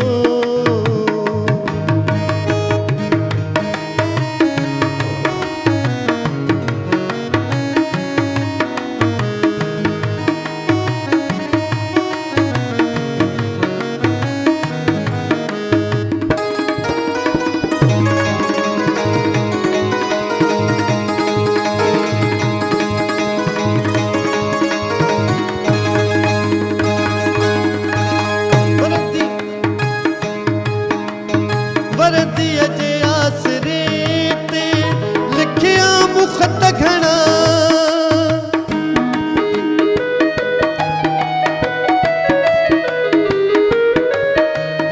वरदीअ जे आसरे ते लिखिया मूं ख़त घणा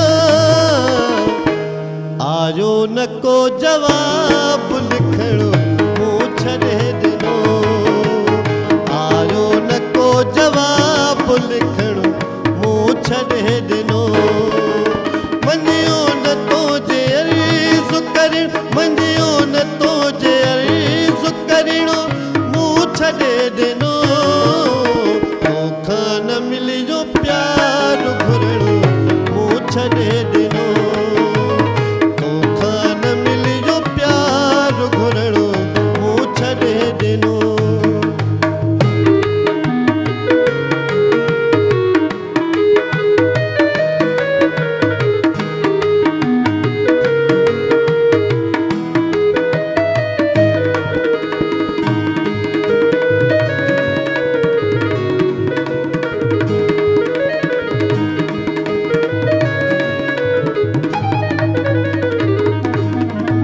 नाराज़ थिया रकीब करम सच जॾहिं चयूं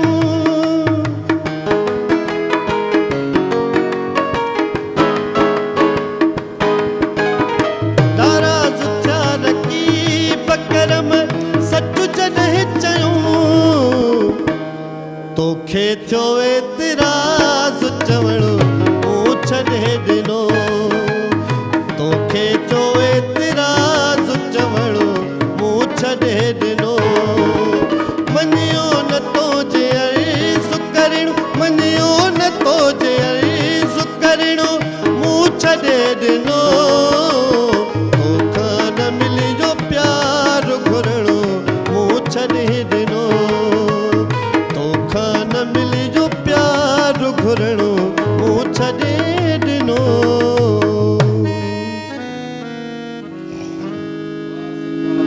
इन जो हिकिड़ो ॿियो बि बंदि ॾाढो भलो आहे त बदनाम न थी वञे किथे तूं बि मूं पुठियां हर हर तॾहिं अंगण ते अचणु मूं छॾे ॾिनो ईअं न साईं वाह जो साईं करमटालपुर साहिब जी शायरी करमटालपुर साहिब। करमटालपुर साहिब पाण सुठो हकीम बि रहियो शाइर बि रहियो पर तव्हां सुठो वटि मुलाक़ातूं ख़ैरपुर में थी हूंदियूं बिल्कुलु बिल्कुलु अलाह साईं हुननि खे जन्नतुल फिरदौस में जॻह ॾे वेझड़ में असां खां मोकिलाए वियो आहे सो हिते नंढड़ी साही वठूं पाण मोटी अचूं था त कचहरी कयूं था बिल्कुलु नाज़री हलंदासीं साही त वठी वेंदव न तव्हां हूअं ई साहीअ ते आयो वञो हलंदासीं हिकिड़ी कमर्शियल ब्रेक जे तरफ़ ब्रेक खां पोइ जल्द वापसि था अचूं असां सां गॾु रहिजो सलाम से खुशहाली है अमन जोड़े पैगाम मुझे सिंध के सलाम सलाम सुन खुशहाली है अमन जोड़े पैगाम मुझे सिंध के सलाम सलाम सुन जी सलाम सिंध में हिकु भेरो वरी तव्हांखे भलीकार चऊं था ऐं तव्हांखे मां अख़बार पढ़ी ॿुधायां जो अख़बार छा थी चवे रोज़ानी जीजल अख़बार आहे कराची हैदराबाद सखर मां हिकु ई वक़्तु शाया थींदी आहे ऐं अॼु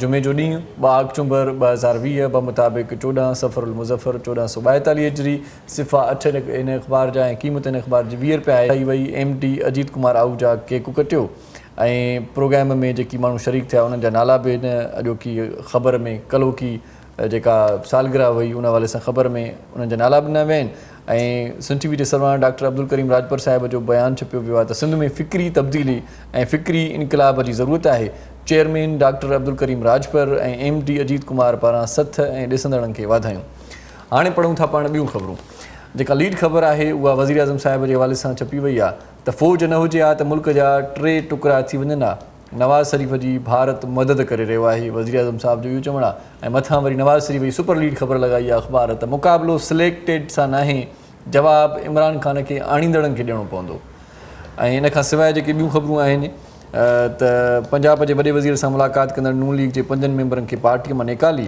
ऐं नवाज़ शरीफ़ ऐं मुतहिदा बानी जी तक़रीरुनि में को बि फ़र्क़ु न आहे। शबली फराज़ इहो चवे थो। ऐं इन खां सवाइ शोबिज़ जे पेज ते पाण निगाह विझूं थोरी त हानिया आमिर जी मंगणीअ बाबति सोशल मीडिया ते नओं बहस शुरू थी वियो आहे। माना माण्हू जेकॾहिं पंहिंजी ज़ाती ज़िंदगी गुज़ारे उन ते बि बहस आहिनि। अली ज़फ़र जी दरख़्वास्त ते मीडिया शफ़ी ख़िलाफ़ केस दाख़िल। ऐं इन खां सवाइ रांदियुनि जूं ख़बरूं बि अॼोकी अख़बार जो हिसो आहिनि। डीजल सितारा बि अॼोकी अख़बार में आहिनि। तव्हांजो अॼोको ॾींहुं कीअं गुज़रंदो इन हवाले सां बि तव्हां जेकॾहिं ॼाण हासिलु करणु चाहियो था त रोज़ाना डीजल अख़बार पढ़ो, वेझे हाकर खे चई छॾियो। सो अॼोकी अख़बार जे हवाले सां जेके ख़बरूं आहिनि उन ते पाण वरी ॻाल्हाईंदासीं ख़ासि तौर ते साईं जेको आहे असां गॾु नईम अवान साहिबु। सो नईम भाई, ये शबली फराज ने जो बयान दिया है इस पर क्या कहेंगे आप? नवाज शरीफ और MKM के बानी अल्ताफ़ हुसैन की तकारीर में कोई ज़्यादा फ़र्क नहीं महसूस हो रहा आजकल? असल बात ये है कि जाना हुकूमत को लाहौर की तरफ था और 2 साल से निकल गई पेशावर की तरफ। और बात ये है कि अब निकल उधर गई है तो रूट बेसिकली लाहौर का था। अब जिस सिमत में ये लोग जा रहे हैं ना, उस सिमत के अंदर इनको खुद समझ नहीं आ पा रहा है करें क्या ये, और जो जिस किस्म के ये बयानात दे रहे हैं कि जिसके साथ ये लोग अटैच कर रहे हैं। अब बात ये है कि फिर वो अपोजिशन जब बात करती है तो फिर अपोजिशन के ऊपर जिस तरीके से जो इनका रवैया होता है, फिर आप देख लें ये जो इस किस्म का इन्होंने ये रवैया रखा हुआ है, जिस किस्म के एलिगेशंस ये लोग लगा रहे हैं। अच्छा, ऐसा था कि इलेक्शन से पहले सुनामी का बड़ा शोर था कि सुनामी आएगा और सुनामी सबको भगा के ले जाएगा। हमने देखा सुनामी आया, पाकिस्तान के अंदर सुनामी आया, पूरी दुनिया ने देखा, लोगों ने देखा, जमातों ने देखा, पार्टी के लोग कारकुनान ने देखा, सुनामी आया। सचमुच वाली उस सुनामी के अंदर क्या हुआ कि सुनामी दीगर जमातों से जो लोटे थे ना, लोटे समझते ना, लोटों से पानी भरा और वो सारे लोटे अपनी जमात में लेकर उससे लोटों ने पानी भर के और सुनामी लेकर आया। सुनामी जब लेकर आए, आज सुनामी की सूरत हाल ये है कि जो 47 रुपये की चीनी, सुनामी आजकल 105 रुपये की चीनी बेच रहा है। 8 रुपये का यूनिट बिजली का था, वो सुनामी इस वक्त 105 रुपये की जो 8 रुपये का यूनिट, अभी इस वक्त सुनामी 18 रुपये का यूनिट बेच रहा है। 116 रुपये का डॉलर था, वो सुनामी 170 रुपये का डॉलर बेच रहा है। 57,000 रुपये तोला सोना मिल जाता था, लोग शादियां करते थे, बच्चियों को अपने घर से रुखसती पे भेजते थे। सुनामी आया, सुनामी 1,30,000 रुपये पे लेके चला गया सोना। अच्छा, पिछली बार आपने बताया था 1,17,000 रुपये, अब बढ़ और के अभी कुछ ही दिन गुजरे हैं जी, आपसे दोबारा मुलाकात हुई, अब आप बता रहे 1,30,000 रुपये तोला सोना करती है। अब ये सुनामी जो है वो पेट्रोल जो है वो 65 का था, सुनामी 116 तक लेके गया। फिर कुछ जो है वो आलमी मंडी के अंदर रेट नीचे गए, जो कि इस वक्त 22 रुपये रेट होने चाहिए, वो भी इस वक्त 65 रुपये और 66 पे कहीं इन्होंने स्टॉप किया। बात ये कि अब लोगों का जो बेसिकली जो इनके ऊपर जो एक होता है ना कि टेंशन होती है, अब लोग भी इनकी जो बातों को सीरियस नहीं लेते।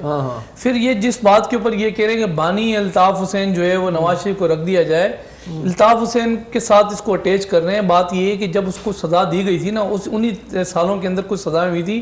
जिनके पास ड्यूअल नेशनलिटियाँ थी उनको 2 साल सज़ा दी गई, जिनके पास जाली डिग्रियाँ थी 2 साल की सज़ा दी, जिनके पास सासाजात जिनके ज़्यादा थे उनको 2 साल की सज़ा हुई। ये वाइज सज़ा थी मियाँ साहब की, जिसको तायात अकामे पर जो है वो पनामा केस चल रहा था और अकामे निकाल के उसके हाथ में दी और कहा कि तायात के लिए तुम चले जाओ। यहाँ 3 बार वो जो है वो मुल्क का वजीर आजम रहा है। और जिस तरीके का ये अब ये लेक्टर जो है बाहर भेज के अब वापस लाने की कोशिशें, ये क्या चक्कर है? असल बात ये है कि वो अब हार्ट से भेज के फिर वापस बुलाने की, देखिए वो जाने के लिए भी बात ये है कि इन्हीं की वो मेडिकल अमला था, इन्हीं के मुशीर थे, इन्हीं के जो है वो मिनिस्टर थे जिन्होंने उसकी रिपोर्ट बनाई थी।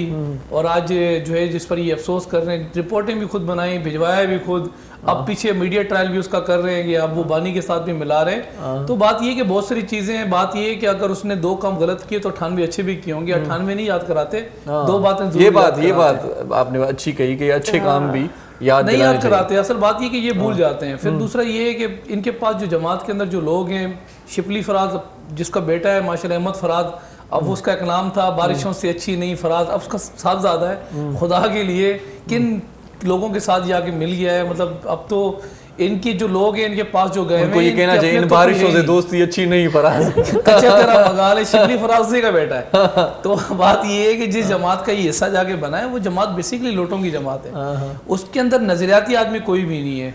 और नजरियाती आदमी एक होता है ना, कोई मतलब पाकिस्तान पीपल्स पार्टी की हिस्ट्री है, एक तवील जो है वो एक लाजमी सी बात है, हमारी शहादत है। फिर हमने जो है वो आइन की खातिर, हमने पार्लियामेंट की खातिर, हमने जमहूरियत की खातिर आज हम यहाँ खड़े में हम बात करते हैं। बात ये है कि इनके पास कुछ भी नहीं है। 22 साल की जद्दोजहद 22 साल की जद्दोजहद का निचोड़, जूते पकड़े, पाँव पकड़े और हुकूमत में आके बैठ गए। अब बैठ गए, अब बात ये कि उन पार्टियों के साथ लाजमी सी बात है वो जो 3-3 दफ़ा इस मुल्क की खिदमत कर चुकी हैं, अब उनके ऊपर जिस किस्म के इल्ज़ाम लगा रहे हैं। इस मुल्क के अंदर एक काफ लीग थी, इतनी बड़ी जमात बना दी थी कि लोग कहते थे इससे बड़ी जमात कोई नहीं है, खत्म हो गई। आज 0/0 पे खड़ी होगी। तो ये जमात भी ऐसी ही है।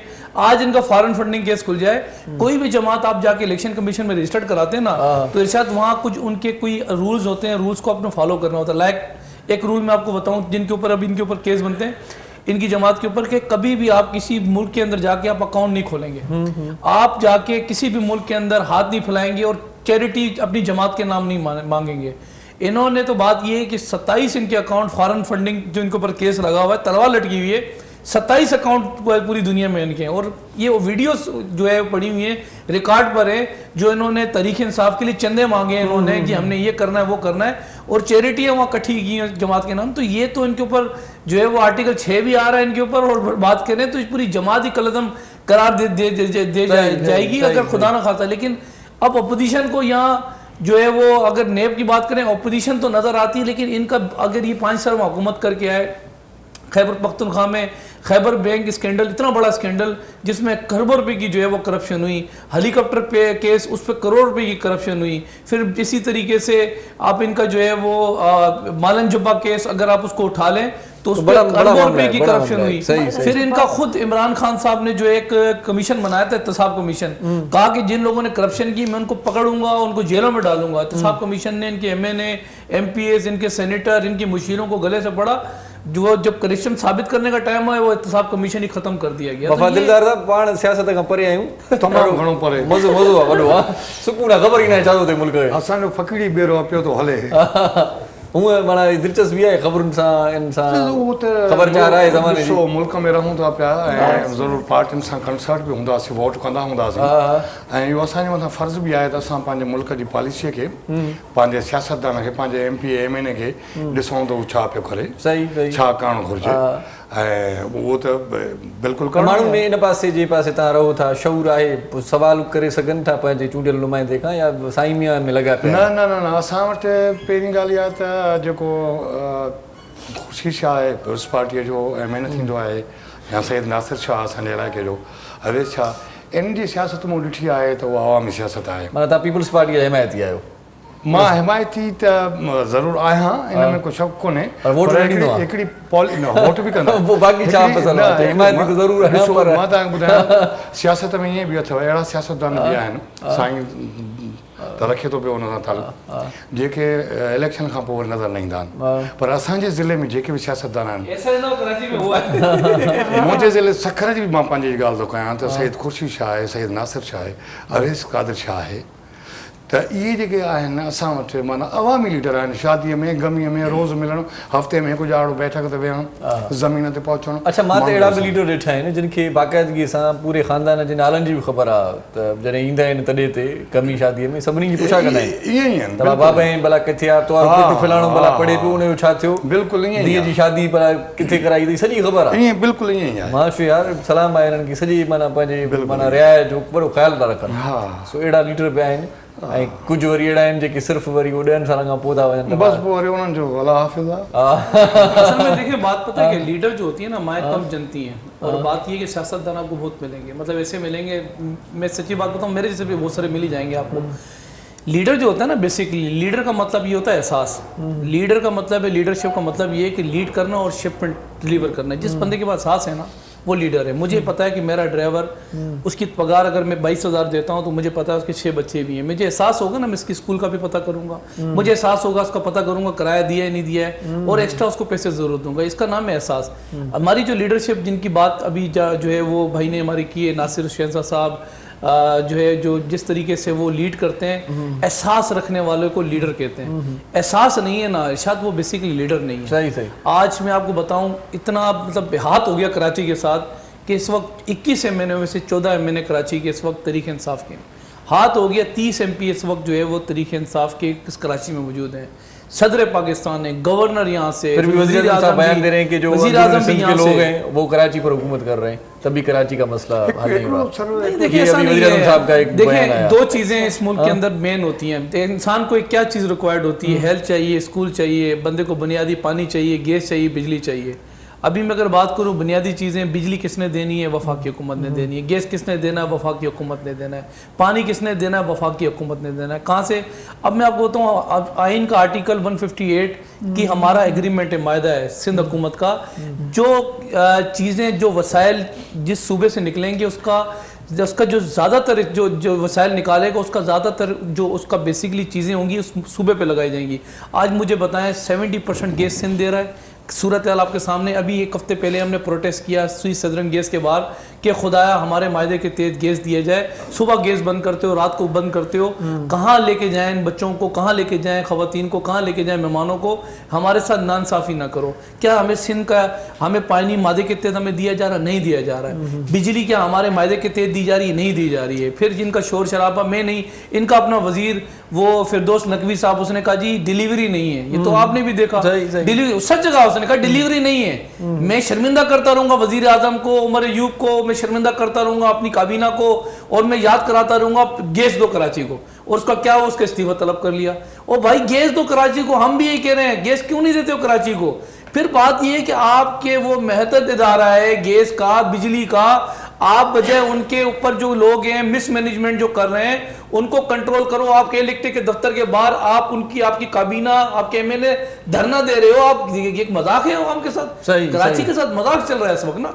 तो इस मजाक के अंदर आप ये अगर कहो कि यार बात ये है कि सिंध हुकूमत कराची को डिलीवर नहीं करता, ऐसा नहीं। कराची के अंदर इस वक्त अक्सरियत अगर बात करें तो वो तरीके इंसाफ एमकेएम की है, सही। लेकिन 6 डिस्ट्रिक्टों का जो हाल अभी 7वां बना है, जो सूरत हाल की है ना इस कराची की, सर मैं आपको बताऊं कि ये कराची वाले कभी भूलेंगे नहीं। 35 साल कलाशनकोफ में थे यरगमाल, अब इनके हाथ चढ़ गए, जिनको ना इनको गली दूसरी गली में कोई जानता है, ना कभी कौंसल का इलेक्शन लड़ा, ना कभी यूसी का भी मैंने बन गया। इसमें मज़ीद बात करते हैं, एक अच्छा सॉन्ग सुनवाते हैं, माहौल को थोड़ा सा चिल करते हैं। कलाम केड़ो बुधाइंदो साईं फयाज़ साईं? खैरपुर जो शान सिमंग साहब बेहतरीन शायरा शान सिमंग साहब उनकी शायरी खूबसूरत शायरी पेश कर रहे हैं। वाह वाह वाह सही वाह वाह वाह।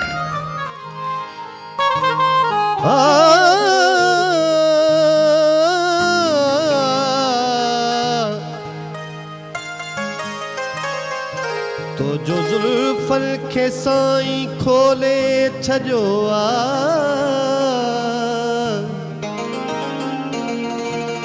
ॼण त गुलड़ खे मुंहं ते मरोड़े छजो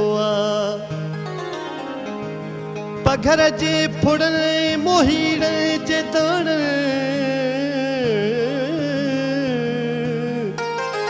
तुझे मुख ते तस्बीह खे जोड़े छजो चौस मूंडे रचे मेहरबानी करे, चौस मूंडे रचे मेहरबानी करे, या त मूंखे सॾे मेज़बानी करे। चौस मूंडे रचे मेहरबानी करे, चौस मूंडे रचे मेहरबानी करे, या त मूंखे सॾे मेज़बानी करे। चौस मूंडे रचे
थी बदगुमानी करे छो मोहब्बत में थी बदगुमानी करे या त मूंखे सॾे मेज़बानी करे चोस मूं ॾे अचे मेहरबानी करे चोस मूं ॾे अचे मेहरबानी करे या त मूंखे सॾे मेज़बानी करे चोस मूं ॾे अचे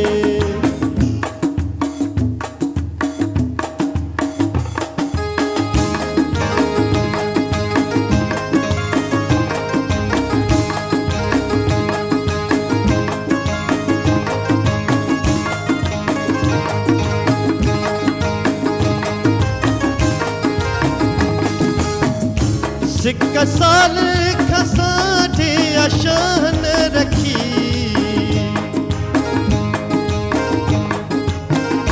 सिक साल खसाठे अशान रखी हिकु दफ़ो ई अचे एहसानी करे हिकु दफ़ो ई अचे एहसानी करे या त मूंखे सॾे मेज़बानी करे चोस मूं ॾे अचे मेहरबानी करे चोस मूं ॾे अचे मेहरबानी करे या त मूंखे सॾे मेज़बानी करे चोस मूं ॾे अचे मेहरबानी करे चोस मूं ॾे अचे वाह साईं वाह वाह मज़ो अची वियो ऐं तव्हां हाणे मेज़बानी करे ब्रेक वठो महिरबानी करे अच्छा ठीक है नाज़रीन तव्हां गाने खे यकीनन एंजॉय कयो तो तव्हां असांजे प्रोग्राम में कॉल करे भी शामिल थी सघो था हलंदासीं हिकिड़े कमर्शियल ब्रेक जे तरफ़ ब्रेक खां पोइ जल्द वापसि था अचूं असां सां गॾु रहिजो सलाम से खुशहाली है अमन जोड़े पैगाम मुझे सिंध के सलाम सलाम सिंध खुशहाली है अमन जोड़े पैगाम मुझे सिंध के सलाम सलाम सिंध नाज़रीन एक दफ़ो ॿीहर तव्हांखे भली कार्तिका सिंध टीवी जे ख़ूबसूरत प्रोग्राम सलाम सिंध में कचहरी हली रही आहे असांजी ऐं शाह अब्दुल लतीफ़ भिटाई जी 77 उर्स मुबारक जे मुतालिक़ बि असांजी गुफ़्तगू हली रही हुई 277 अच्छा 200 तव्हां कटे छॾिया आहिनि मूंखे यादि आहे पर 77 अॼु हिन जो सदफ़ जो आवाज़ थोरो ॿाड़ो आहे तबियत में सुधारो न आहे अलाह कंदो बहितर थी वेंदी पर थोरी देरि पहिरियां आफ़ियर हुयासीं त नई मेवाड़ साहिब ॾाढी ज़बरदस्त ॻाल्हि ॿुधाई मूंखे चई त दुनिया में सभ खां वधीक जेका आहे सा ॻाल्हाए वेंदड़ ॿोली कहिड़ी आहे त मां बि वरी सोच में पइजी मां अलाए कहिड़ी हूंदी चई चाइनीज़ कंहिं माण्हू चयो त सभ खां वधीक ॻाल्हाई वेंदी आहे कंहिं वरी चयो त अंग्रेज़ी वधीक ॻाल्हाई वेंदी आहे पर हिकिड़े माण्हू ॾाढो ज़बरदस्त जवाबु ॾिनो सभ खां वधीक ॻाल्हाई वेंदड़ जेका ॿोली आहे उहा इशारनि जी आहे इशारनि जी ज़बान आहे पोइ अॼु तव्हां उहा ॿोली इस्तेमालु कयो जो गलो ठीक थी वञे जो खैबर पख्तूनख्वा ये भी देखो ना ठीक थी इहो चई ॾेखारियो भला खैबर पख्तूनख्वा अॼु त ये अगर 3 दफ़ा कहे ना ठीक हो जाएगा गला जेकॾहिं इहो नथा चओ त पोइ तव्हां जेकब बाज़ चओ अॼु तव्हां सभिनी खे मज़ाक जे लाइ मौक़ा मिली आहे तव्हां सभिनी जो गलो ख़राब थियो इंशाअल्लाह अलाह न कंदो जेकॾहिं सफ़ा अहिड़ी ॻाल्हि आहे त पोइ तव्हां एहतियाती तदाबीर चई ॾेखारियो जेको ज़फरजस्त करणु न चई सघंदो बसि हाणे तव्हां कंदव न त पोइ तव्हां सही थी वेंदव अच्छा वफ़ा दिलदार साईं लॉकडाउन जी सूरत हाल में आर्टिस्टनि जो गुज़ारो ॾाढो ॾुखियो पियो थियो जी जी 8-9 महीना सभई माना जी माहौल सॼो बंदि हुयो सभई पंहिंजे पंहिंजे घर में बि क़ैद हुया त पोइ उहे घड़ियूं उहे लम्हा कीअं तव्हां घारिया कीअं कटियो ॾुखियो सफ़र हो सही हुयो ठीकु हुयो बसि मूं हिकिड़ो जुमिलो चयो कंहिं मंच ते त हालत जंग में आहियूं पूरी दुनिया हा हा बंदि थी वियो आहे माण्हू रोज़गार कोन्हे मसाइल परेशानियूं हॉस्पिटल्स बंदि माना हर तरफ़ ओपीडीज़ बंदि बीमारियूं सभई ॼणो त कालाए काॾे गाइब थी वियूं हिकिड़ी बीमारी हुई जेका सुठी ॻाल्हि कई रहीम साहब त मां इंटीरियर सां बिलोंग थो कयां त फसल असांजा मुकमिल तौर ते ख़तमु काटन जो फसल बिल्कुलु थियो ई न आहे अच्छा त हाणे हिन सूरत हाल में वरी मथां कहिड़ो न बहरहाल हिकिड़ो ज़रूरु जुमिलो चवंदुसि छा साईं बि वेठा आहिनि इंटरनेशनल जेको लॉ आहे उन में इहो आहे छो त जेका इहा लीडरशिप आहे या जेका सियासत आहे उहा मज़हब खां ॿाहिरि न आहे मज़हब हिन सां गॾु ई आहे जॾहिं को माण्हू कंहिं खां वोट वठे थो उन जे कॾहिं पंहिंजे पाण खे हाकम सम्झो त क़ौम जी तबाही जे ख़ात्म सम्झे त क़ौम खे कढी ईंदो। क़ौम खे कढी ईंदो। हा, हाकिम न सम्झे, ख़ादिम सम्झे। सही। जॾहिं वोट वठे थो ख़िदमत लाइ त पोइ हाकिमियत छाजी आहे? पोइ पाण खे हाकिम न सम्झे न, ख़ादिम सम्झे, ख़िदमत करे न।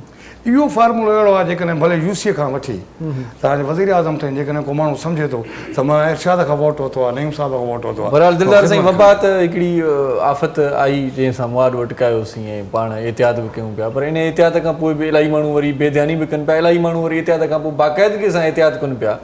त उन ॻाल्हि खे मद्देनज़र रखी करे कॾहिं कॾहिं सोचींदो आहियां त कुर्ब मोहबत सिक उहा थोरी घटिजी न वई कोरोना खां पोइ? हा, फ़ासिला थी विया आहिनि, मोहबतूं घटिजी वियूं आहिनि, प्यार घटिजी विया आहिनि। एतिरे ताईं जो माण्हू फ़ोन ते बि न पियो ॻाल्हाए। कोरोना लॻी वई आहे। सो उहे मेल मेलापूं, उहे मुलाक़ातूं, उहे रिहाणियूं, उहे मच कचहरियूं, उहे महफ़िलूं, पंहिंजनि सां मुलाक़ात करणी ते वीडियो कॉल ते तव्हां हुननि सां ॻाल्हायो। एहतियात तव्हांजी ज़िंदगी लाइ इलाही ज़रूरी आहे। बिल्कुलु ज़रूरी आहे। एतिरो मतिलबु थी वियो आहे त उहो ई दिलनि में वाक़ई में इलाही स्पेस अची वियो। पर मोहबत ऐं सचाई हिकु अहिड़ी कुवत आहे जेका हिन बीमारियुनि खे ख़ुदा कंदो पोइ हिते करे वेंदी। अलाह कंदो त बहितरी थी। उहा बि हिकु कुवत आहे। सही। पर मां सम्झां थी इहा बि हिकु सुठी ॻाल्हि थींदी जॾहिं इंसान इलाही थोरी गैप खां पोइ पंहिंजे माइटनि सां मिलंदो त सिक इलाही वधी वेंदी आहे। बिल्कुलु सही था चओ। सही सही। भला फयाज़ साईं, तव्हां सिखियो बि उस्ताद ग़ुलाम अली संदीले खां? बिल्कुलु चाचा साईं खां सिखियो। असांखे घराणे में ई असांजो ॾाॾा साईं उहो बि तमामु बहितरीनु कंपोज़र बि हुयो, मौसीकार बि हुयो, ऐं मुंहिंजो बाबा साईं मंज़ूर हुसैन संदीलो, नालो खणणु लाज़मी सम्झंदुमि। सही सही। ऐं मुंहिंजो ॾाॾा साईं हुसैन बख़्श उर्फ़ मास्टर लोंग सॾिबो हो। अच्छा, मास्टर लोंग जे नाले सां मशहूरु हूंदो हो। सही सही सही। ऐं माई बेगम फ़क़ीरियाणी, उन सां गॾु उनखे बि रूशनास कराइण वारो हक़ीक़त इहा आहे त उहो हुयो। अच्छा, ज़बरदस्त, ज़िंदाबाद। अच्छा, संदीले साहिब जो फर्ज़ंद बि त हिकिड़ो ॻाए पियो? उहो साईं मुंहिंजो सोट आहे फ़तेह अली। फ़तेह अली साहिब। हा, तमामु बहितरीनु ॻाईंदो आहे। जारी आहे हुनजो या जारी साईं? फासीरो आहे थोरो? न न, जारी आहे। वाह वाह वाह वाह। सो बहरहाल ॻाल्हि इहा आहे त केतिरो अर्सो सिखिया आहियो संदीले साहिब खां? साईं तक़रीबन मां त उनजे सोबत में इलाही जिते बि महफ़िलियूं हूंदियूं हुयूं, प्रोग्राम हूंदा हुया त मां गॾु हूंदो हुयोमांसि ऐं तमामु घणो उनजो शफ़क़त जो हथु रहियो ऐं उनखे ॾिसी करे काफ़ी उनखे फॉलो कयोसीं। हा, स्टाइल अंदाज़। हा, माना ईअं सम्झो त माना मुंहिंजो हिकिड़ो आइडियल हुयो।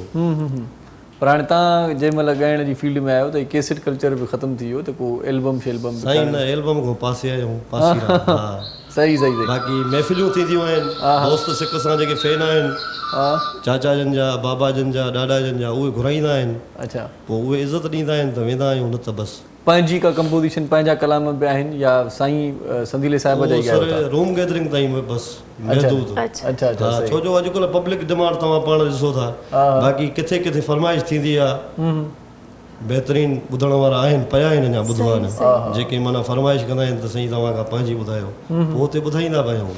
सही सही। बाक़ी घणो पब्लिक डिमांड जेका हले थी अॼुकल्ह उनखे बि ऑब्ज़र्व कंदा आहियूं, छो जो रोज़ी बि करणी आहे, छड़ो ईअं न आहे त माना। हा हा, सही ॻाल्हि आहे, सही ॻाल्हि आहे, रोज़ी बि करणी आहे। साईं कोई सुठो शेयर ॿुधायो तव्हां त पोइ नईम साहिब तव्हां गुफ़्तगू कयूं त पोइ प्रोग्राम में पुॼाणी ते पहुचंदो। का अहिड़ी शाइरी जेका माना रूह में घरु करे वञे, दिलि में घरु करे वञे, यादगिरी रहिजी वञे। असांखे सताइनि अव्हां जूं अखियूं। हा हा हा, सदब साहिबा वेठी आहे। साईं विच में माहौल थोरो शाइराणो हुजे नईम साहिब। अॼु थोरो प्रोग्राम चेंज आहे असांजो। ही शेर सदब जे नाले। सदब जे नाले साईं? Thank U. छो त मोथा जा आवाज़ हुन खोले। असांखे सताइनि अव्हां जूं अखियूं, घणो थियूं जलाइनि अव्हां जूं अखियूं। वाह वाह वाह। जंहिं ॾे ॾिसो था झुकी थो वञे, ॿुधायो त छा आहिनि अव्हां जूं अखियूं। हा हा हा। हिते हुस्न वारा ऐं महबूब माण्हू सभई था पुछाइनि अव्हां जूं अखियूं। मको ऐं मदीनो नज़र में ॾिसां थो, अरब थियूं घुमाइनि अव्हां जूं अखियूं। ख़ुदा जूं चवां थो त काफ़र सॾींदा, बशर जूं त न आहिनि अव्हां जूं अखियूं। वाह वाह वाह। वफ़ा मां को शाइर या लेखक त न आहियां, मगर थियूं लिखाइनि अव्हां जूं अखियूं। वाह वाह वाह। ऐं मां बि हिकिड़ो शेर तव्हां इनाम कंदुसि ज़रूरु। अखियूं तुंहिंजूं कातिल आहिनि, वार त ॼण के बादल आहिनि। अखियूं तुंहिंजूं कातिल आहिनि, वार त ॼण के बादल आहिनि। हिकु मां छायां तुंहिंजे अॻियां, कई सूंहं तुंहिंजे जा साहिल आहिनि। वाह वाह। हथ ठोकियो शेर ईअं हूंदो अथव तकड़ में। तव्हांजो हौसलो आहे।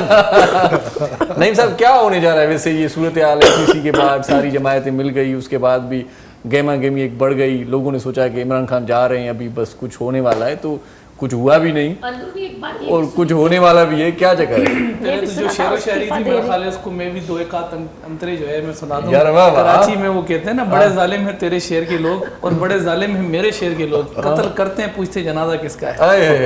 कत्ल करते हैं पूछते हैं जनाजा किसका है। हाँ, वो कहता है जी जितनी थी इंडस्ट्रियां फैक्ट्रियां कंपनियां वो यार खा गए, जितनी थी कंपनियां फैक्ट्रियां इंडस्ट्रियां वो यार खा गए, मर गया था बनाया था मकबरा मेरे इलाके वालों ने, दो गुंबद मेरे अपने रिश्तेदार खा गए। वाह वाह, मैं कोई शेर का हूं बड़ी को मारा जो इतना पजाने के हूं। वाह वाह, शेर आया तो बताओ। असल बात ये है कि जो एपीसी हुई है, आपको एक बात बताऊं कि जब हुकूमत बनी थी और हुकूमत बनते ही बिलावल भुट्टो साहब जो है वो कौमी असम्बली के फ्लोर पे जो है उन्होंने बाकायदा हुकूमत को ये बात कही थी कि आप लाजमी सी बात है इलेक्ट होकर आएँ या सेलेक्ट होकर आएँ, लेकिन आप वज़ीर आज़म हैं। अगर आप काम करेंगे, आपने हलफ लिया है और हलफ के हिसाब से अगर आपने काम करना है और जो रिस्पॉन्सिबिलिटी आपकी है उसमें दायरे कार में अगर रहेंगे, आइन में रहेंगे, तो इंशाल्लाह हम आपका साथ देंगे। फिर आप 100 दिन का प्लान दे रहे हैं, 100 दिन में ये नहीं हो सकता काम, फिर भी हम आपको देखेंगे, लेकिन ये लोग समझे नहीं इस बात को।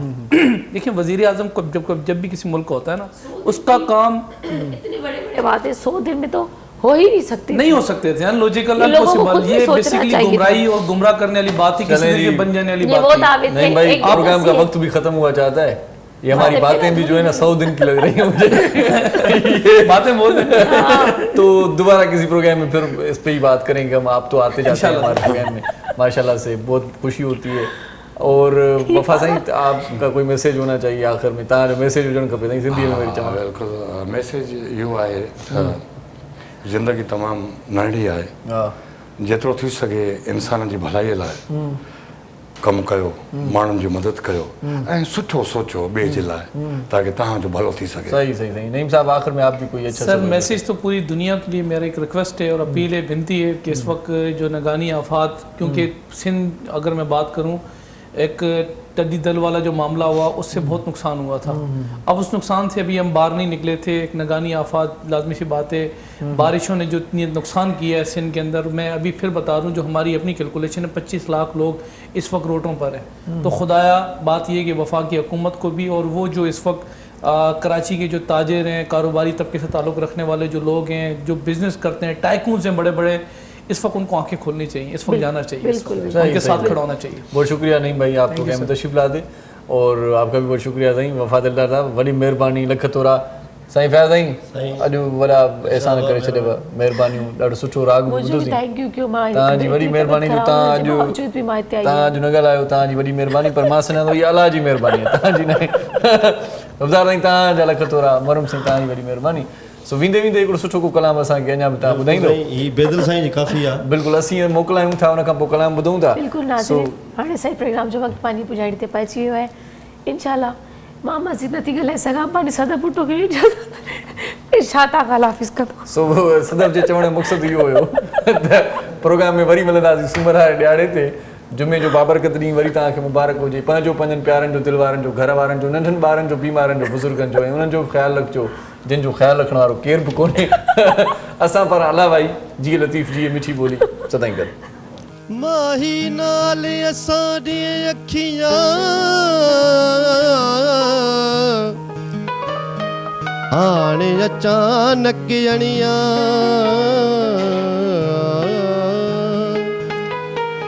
नाले हुस्न दे फौजां वेखो नाल कटक दे चढ़ियां बेदिल बेपरवाह बिला शक खून करें दियां खड़ियां जोगी वाले वेस में कोई राह मुसाफिर आजा जोगी वाले वेस में कोई राह मुसाफिर आजा ॾाढा शोर मचाया ॾाढा शोर मचाया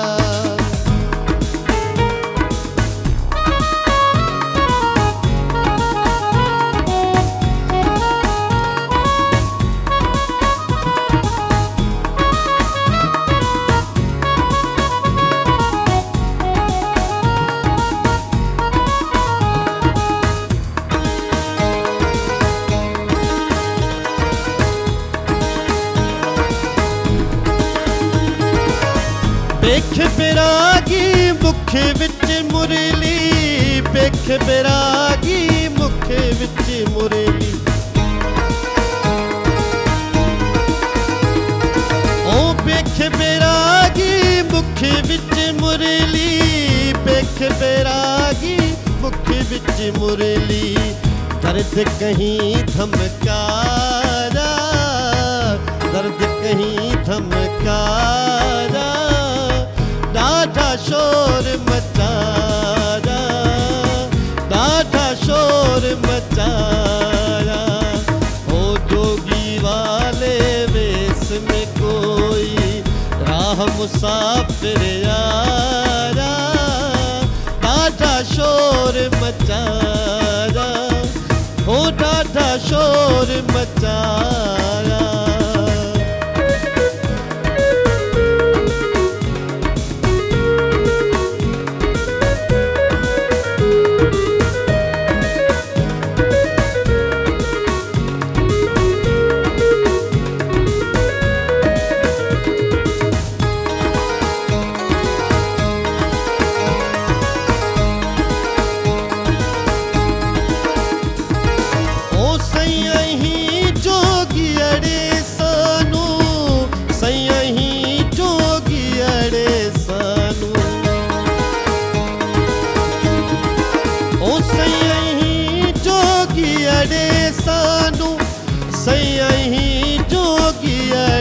सानू जादू जोड़ पछारा जादू जोड़ पछारा डाढ़ा शोर मचारा डाढ़ा शोर मचारा हो जोगी वाले वेश में कोई राह मुसाफिर यारा डाढ़ा शोर मचारा डाढ़ा शोर मचारा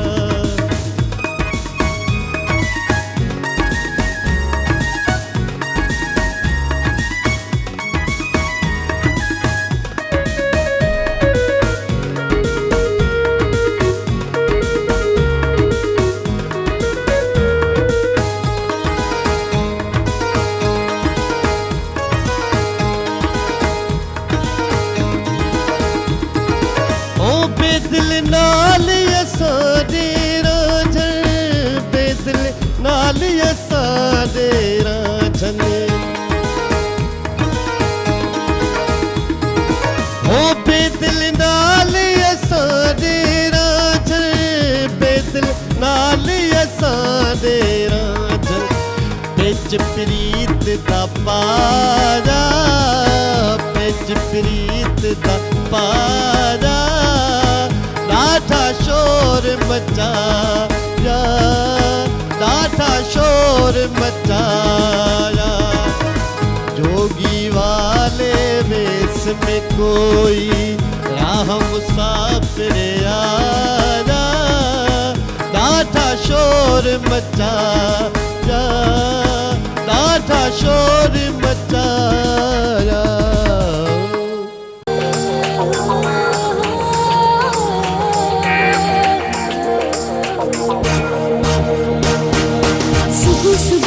पखी अखेर माउडरे थो हरी नारी रबखे संभाले निकरे थो हिन सरजमीन सिंध ते जिए सजो घरे थो खुशहाली है अमन जोड़े पैगाम मुझे सिंध के सलाम सलाम सिंध मुझे सिंध के सलाम